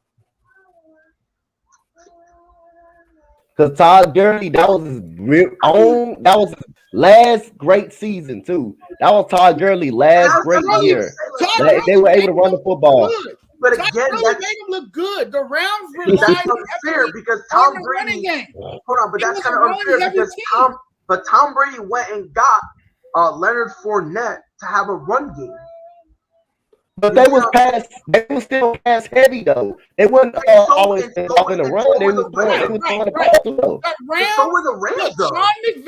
Sean McVay, he designed his plays where the ball goes through the running back. And the ball went through Todd Gurley. Todd Gurley was the engine to the Rams offense. That allowed them to run. I give you that. Yes, I give you that. That made their offense more efficient. You take Todd Gurley off the team, and Jared Goff is not the quarterback that you saw that year. Am I right or wrong? Because after Todd Gurley left, after the Rams released Todd Gurley, how did the Rams fare without their running back? What was Jared Goff doing? Making mistakes, turning over the football. How did he perform while being under duress? How did he perform? Terribly. Throwing into tight windows. Turning over the football. Turning it over in the red zone. That was the Jared Goff that I saw. And I mean that's the reason why they gave up on Jared Goff as well. That's the reason why they threw him away because he wasn't getting the job done. And that's where it brings to Matthew Stafford. If he can't get the job done, then hey, that would be disappointment too. Because you gave up on Jared Goff. But here's my thing. Only that you gave up future picks. Yes. I understand. But hold on, come on. When you're a quality team like the Rams, you don't care about giving up future picks. Let's be honest, right? They're in this thing where in the next 3, maybe 4 years, they're trying to win now. You care because you want to win now. No. If you don't win now, then that trade turns out to look bad. No. If you lose, that's what I'm saying. It's not a guarantee. But we won't find that out until next year. Matthew Stafford's trade wasn't a guarantee. I think it was the final piece. It was one of the final pieces because obviously the Rams weren't done. They brought in Von Miller too, but still, if they made all these moves, the Rams made all these moves to try to solidify that roster. But if they don't win the Super Bowl out of this, then it really doesn't mean much because you gave up your future. You basically mortgaged. Not really, because they still have a potential win next year. You mortgage your future for win now players, Pride. So I mean, by making these moves and these roster, they're not one and done though. They did this. But Pride, hear me out. They did this because they want to play the Super Bowl in their new building come February. That's why they made all these moves. That's why the Rams made all these moves. You're not gonna have Robert Woods next year. He tore his ACL up. You're not gonna have him. That's a huge blow. So maybe Beckham Jr. was a critical piece for them. We'll see. It's just one game. But but you're saying that they mortgage their future. I mean, sure you can say that. To me, by giving up draft picks, yes. When you're a quality team, that's one of the favorites to win the Super Bowl. What are you gonna do with those draft picks? Nothing. So to me personally, it's not really like the Clippers, where like the Clippers they gave up a lot for Matthew Stafford. You making it seem like they only gave up Jared Goff. They gave up a lot of picks for Stafford. And who they bring in? What do you mean? Who they brought in? Odell Beckham Jr. after that and Von Miller. So by your logic then, because since they brought in OBJ, who's still a very prolific wide receiver, right, and Von Miller, who has a lot of football left in him, does that mean they don't believe in Matthew Stafford? Not necessarily. It's just that they want to get better at the defense side of the football, and offensively they want to give. So they want to give Matthew Stafford another weapon to work with.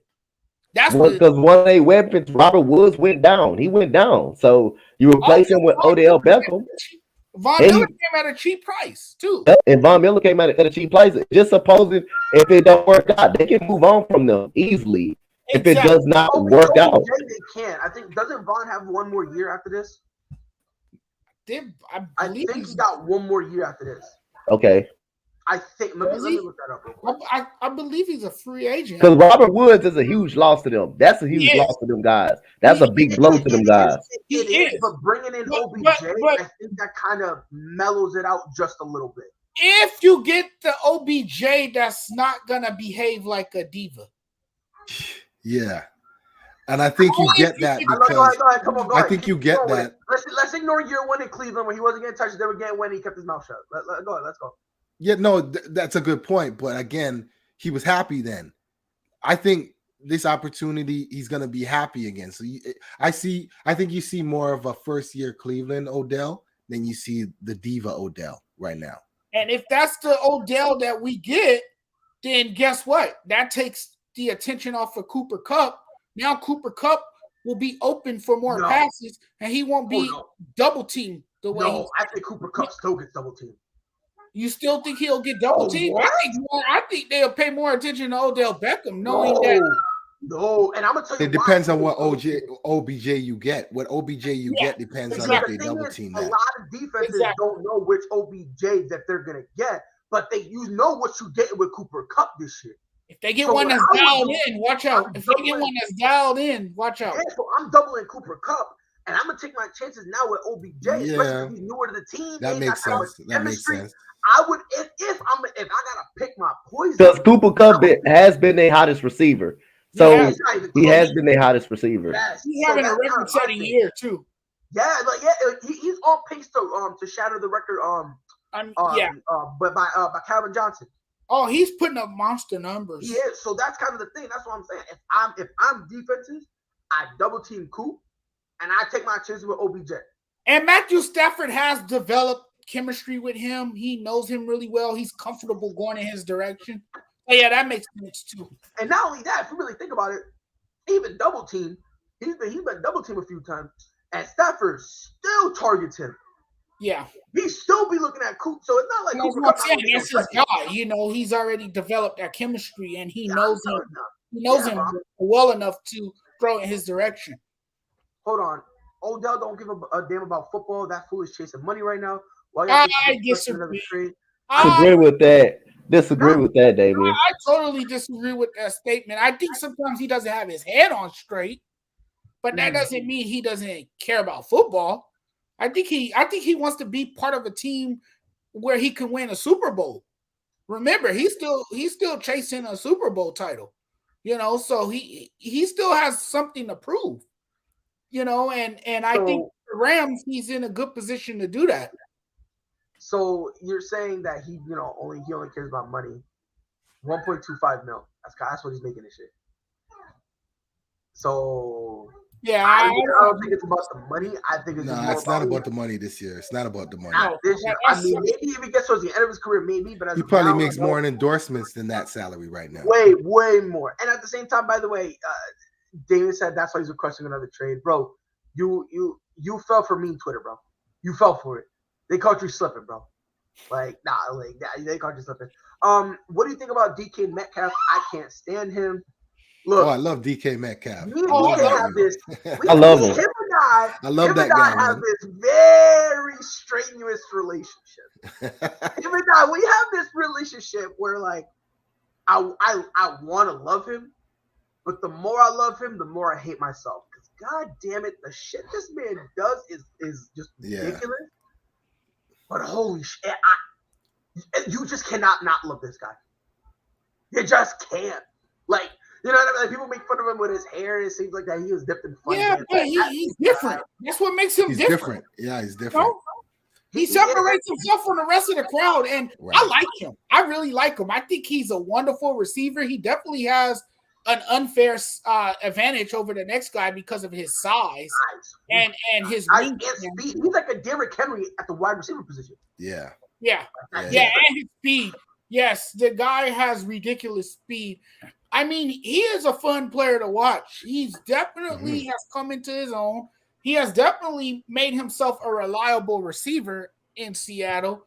And, that's the guy that Russell Wilson loves going to. And I understand why, because of what he can do on the field.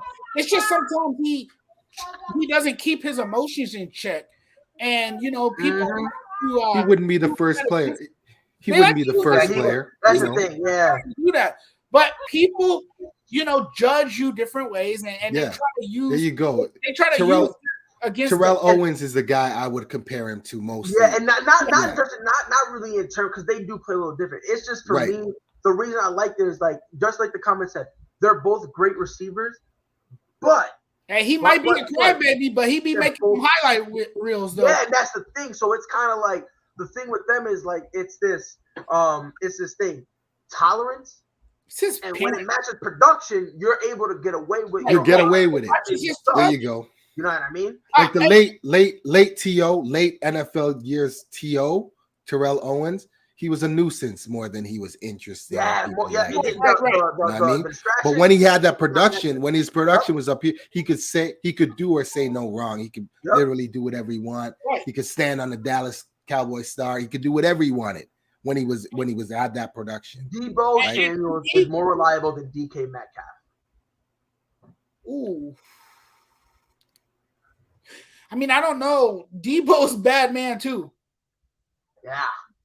I don't know. That's tough. That's a tough one. I'm taking Metcalf. I'll take Metcalf. You take Metcalf? I'll take Metcalf. I'll take Metcalf too, only because this is a pass-driven league now more than it is. I'll take Metcalf, but for me it's close, and I personally just feel like Debo just low key gets disrespected a lot. You know, I'm not ignoring Debo. Yeah, like casual fans say, "Oh, is DK not even close?" Like I know a couple casual people who have said that, and when you say that just means you don't know what you're talking about. And he ran no problem. He ran all over the Rams, man. Debo. He crushed the Rams. He did. He crushed them. No answer for him. What that shows me is that the Rams can't really stop the run too well. That's why they brought in Von Miller.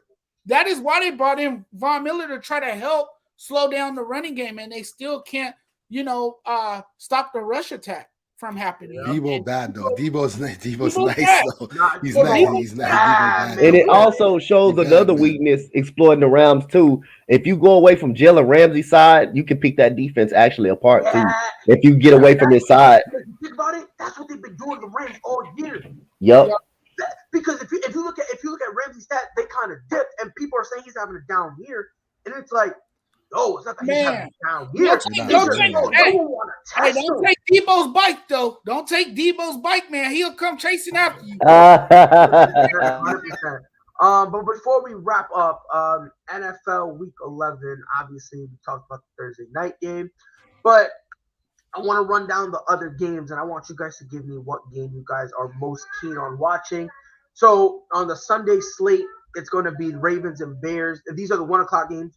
Ravens at Bears, Packers at Vikings, Colts and Bills, Lions and Browns, Washington Football Team and Panthers, Texans and Titans, Niners and Jaguars, Dolphins and Jets. And to round it out, it's going to be Saints and Eagles. And at the 4:00 slot, by the way, I'm saying this my time. I'm at Eastern.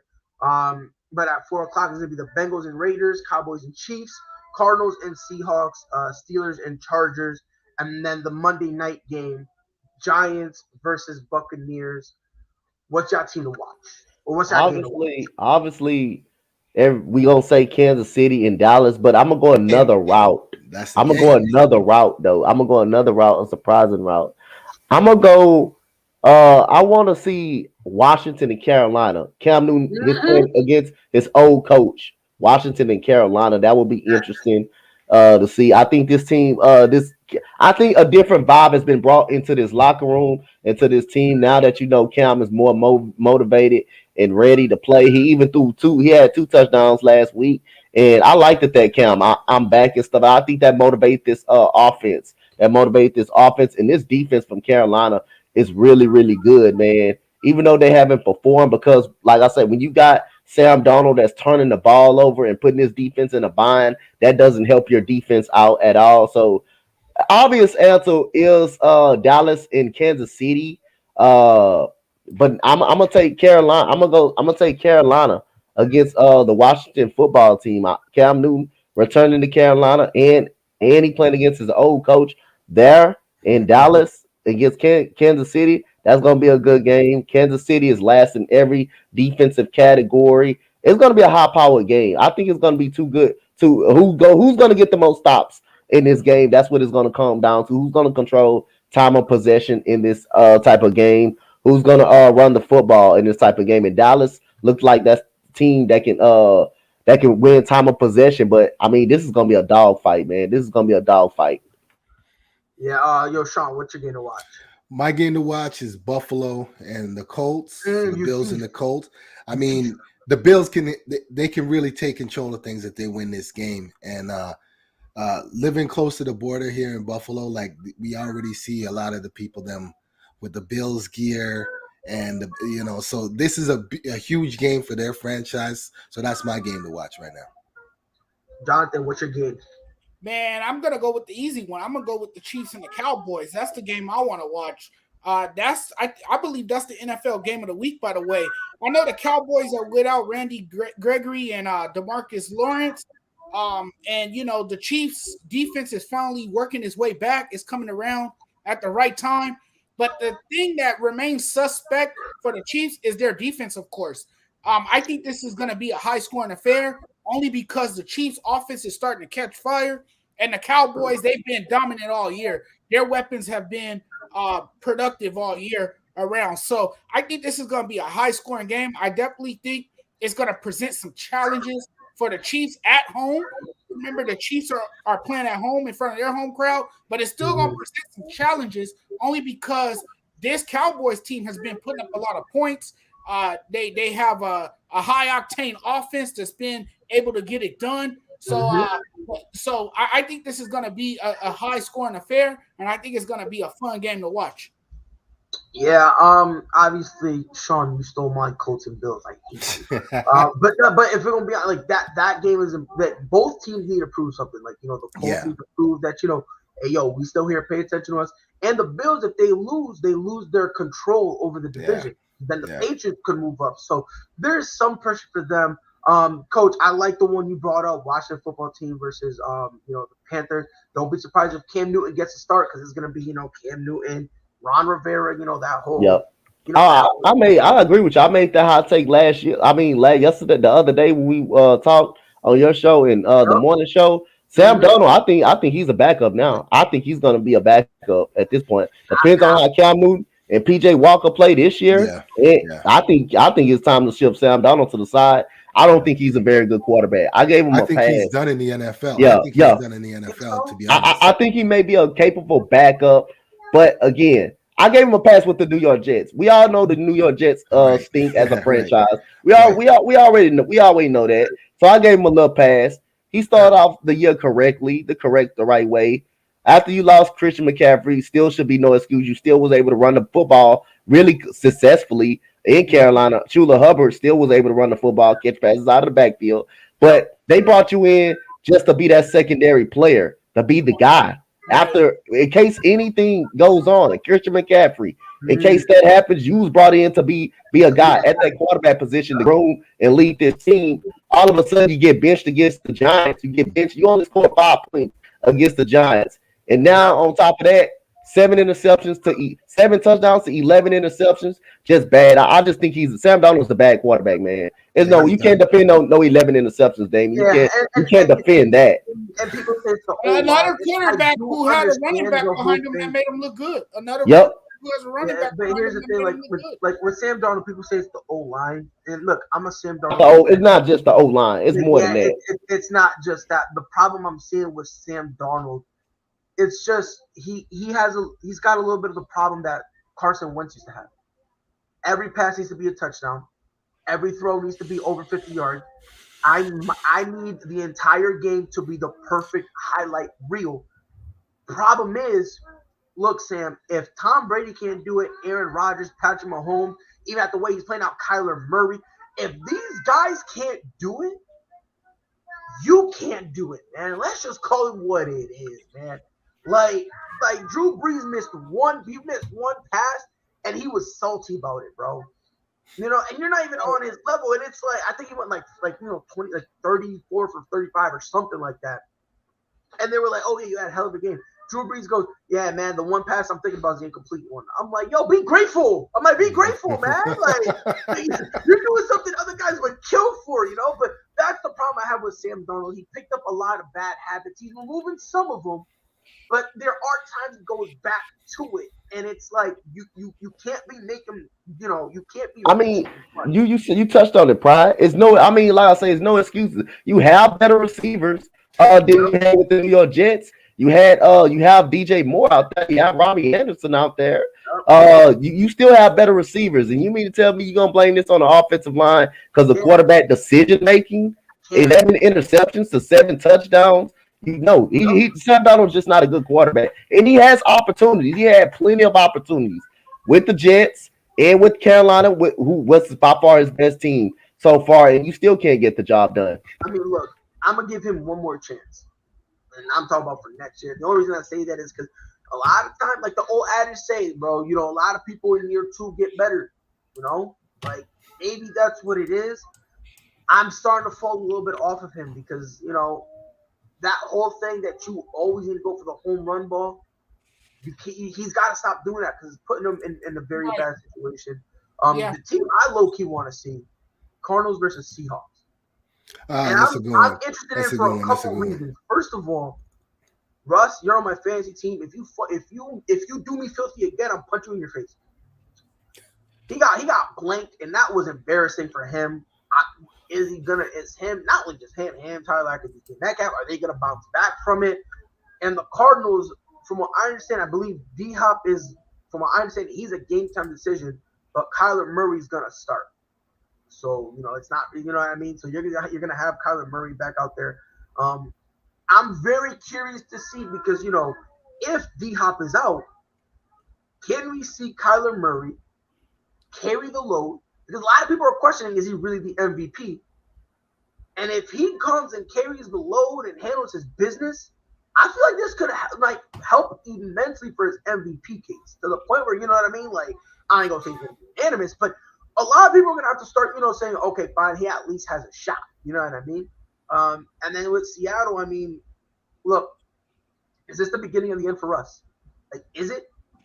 You know what I mean? Like, right now they're 3-6. I mean, on a technicality, they have a chance to make it on a technicality, but that means they would have to, they're not gonna have to lose, and I'm not betting that at all. But I mean, I think that's a very interesting game. Another one that I low key looking at, the Buccaneers and Giants. Tom Brady, they took an L against the Washington football team. Tom Brady with another franchise that's been his boogeyman over his career. Like, imagine if in back-to-back weeks he loses to Washington football team, then the Giants. Like, you know what I mean? Like, a lot of people are gonna say, "Oh yeah, it's the beginning of it's the downfall of Tom Brady." They ain't losing that game. They're not losing that game. See, but right here, I don't know. Yeah, They Tom ain't losing Brady. that game. These last 2 weeks been bugging, Phil. Tom Brady Not losing that usually game. leads teams that bounce back. Yeah, and again, this is against the Giants, who has been his his quote unquote boogeyman throughout his career. Right. It's gonna be interesting to see. Another game that's my He's sleeper. gonna have a bounce back performance. I think so too. But here's my sleeper. I can see that. Lions and Browns. And I'm gonna tell you why. I'm gonna tell you why. Baker Mayfield's too busy This is the week. aggressive commercials. I think this is the week. Dante, Coach, we've been talking about this. This is the week. This is the week, Brian. Hey, Brian. Yeah. When I did my pick'em, I had the Browns over them. I sat on it. I thought about it. This is the week, man. I low-key think this is the week, bro. Like, my guy Jared Goff, he gonna handle his business. I hope. Like, I'm watching that game. I don't give a shit. I'm watching it. And I'm gonna put it to you this way. In the group chat, I'm gonna be breaking it down. I'm gonna be hyped. If y'all don't hear nothing after halftime, assume that they were getting destroyed. And I'm like, just assume that. Because the fact that I'm saying the Lions might win, if I'm saying the Lions might win, and I'm saying this like live, and people go hold this shit against me, I'm gonna have to go in and hide it. You feel me, Coach? You're not. Yeah, dude, you said it out loud, man. You maybe shouldn't have said it out loud. You maybe should have put it in print or something, man. But here's the thing. Because then if they win, you feel me? I'll be like, damn, I knew it. I knew they could have won. You feel me? Like, man, you know what? I'm going Lions. I'm changing my prediction from what I said earlier because I said it was going to be the Browns. I'm changing it. Yeah, don't put money on that, man. Don't put no money on that. Oh, you're bugging. Hell Oh, no way. Oh, no way. No way. You crazy. Nah, bro. But not look, man. After getting dominated, I don't think Nick Chubb or Kareem Hunt are playing either. So if they don't, yay, you know what I mean. But I'm going on a limb. Lions getting their first win. I don't care what anybody says. But that's enough for me. You guys, thank you for having fun with me. And on behalf of Sean, Coach Jonte, and Jonathan, Sean, real quick, you got any final comments? No, man. I mean, this is great. Like talking with you, gentlemen. Like this is always good. Like always good to politic with the brothers. So, Yes, sir. Yeah, man. I look forward to coming back and doing it again, man. Yes, sir. Yes, sir. And of course, the door's always open. So whenever you want to swing by, all right, we'll be here. As always, Sean. As always. A pleasure doing the show with you, man. You have a good. Yeah, and I got to get a touch on your podcast too, Sean, so I can. Oh yeah, no doubt. Sean, maybe I can have you on my Facebook fan page as well, and we can. Yeah, no doubt. I'm gonna send the link, and I'm gonna send the link just now. All right, I got you. Yo, Coach, you got any final words, my guy?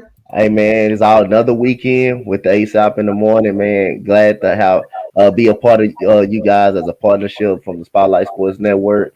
Y'all already know I just appreciate you guys from having me on the show or in every future shows as well, man. So great job always collabing with you guys.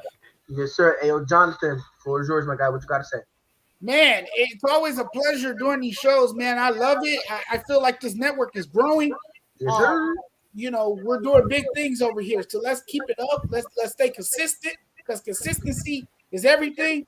And let's just keep doing our thing over here. Yes, sir. And look, it's always a pleasure. You know what I mean? This is, it's fun. You know what I mean? Able to, talk and all that good stuff. It's good to, speak to educated people who know what they're talking about. You know what I mean? When you talk to someone who's smart and understand this stuff, it makes you, it by proxy makes you smarter as well. You know what I mean? So it enhances your ability to be greater. Exactly. So that's how I look at it. Sean, Coach, is Dante. Jonathan, if you ever threaten to quit again, so God help you. You're not quitting, Jonathan. Hey, some of the stuff I post on social media is out of frustration. I got to get better at that. Don't tell me because of the Lakers. Don't tell me because of the Lakers. Oh my God! Yeah, boy, you should. Jonathan, this is what you gotta do. From now on, if it's out of frustration, that's gonna be your first line. Frustration post. That's it. Frustration disclaimer. I could do that. Frustration. Disclaimer. That way you can still put what you want, and we know, hey, yo. Yeah, he's speaking out of. I just want to let y'all know I'm going live today, right, at 6 p.m. Eastern time. I low-key want to do a slander episode. I'll be on that show too. Oh, you want to be on it? But No. I don't mind. Wait, that's just saying the truth, right? Tonight? No. There's my own podcast. Oh, okay. What time? Listen, I'm slandering.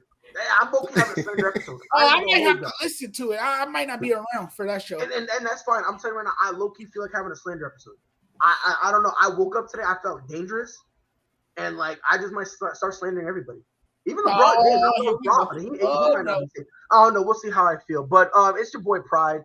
On behalf of Sean, Jonathan, and Coach, we will be back here on Monday so we can talk about everything that happened in the basketball world, football world, all that good stuff. It's been a pleasure, gentlemen. And by the way, Lions are winning. Y'all heard it here first. I got Utah with an upset over Oregon this weekend. That is my upset pick in college football. Just to throw that out there. Utah versus Oregon. One more thing I got to say too. My upset of the night is, and hear this out. My upset is the Raptors beating Sacramento in Sacramento. Not necessarily that it's an upset. It's that we're playing so terribly right now that if we beat the Kings in Sacramento, there will be a coaching change after tonight in Sacramento. Woke up and chose. Hey, I'm gonna look out for you too, Sean. Just in case y'all lose, I'm gonna look out for you too on this point. And by the way, before we take off, just some news. So the Eagles just signed Dallas Goedert to a 4-year extension. So that's they're trying to keep the band back together to please feeling hurt. Obviously my final words, Lions winning. Portland Trailblazers. They're a phenomenal organization. They're trash. Don't do that. All sports, all plays. All sports, all plays. All sports, all plays. 365, we making up plays. You talking the game, get you through the days. We're high in the court, the dime in the lane. Variety, topics, living the same. All presentation, sports information. Hitting the airways, taking the nation. All sport, all plays, like working your faces. Grace at the field, so tie the laces. All sports, all plays.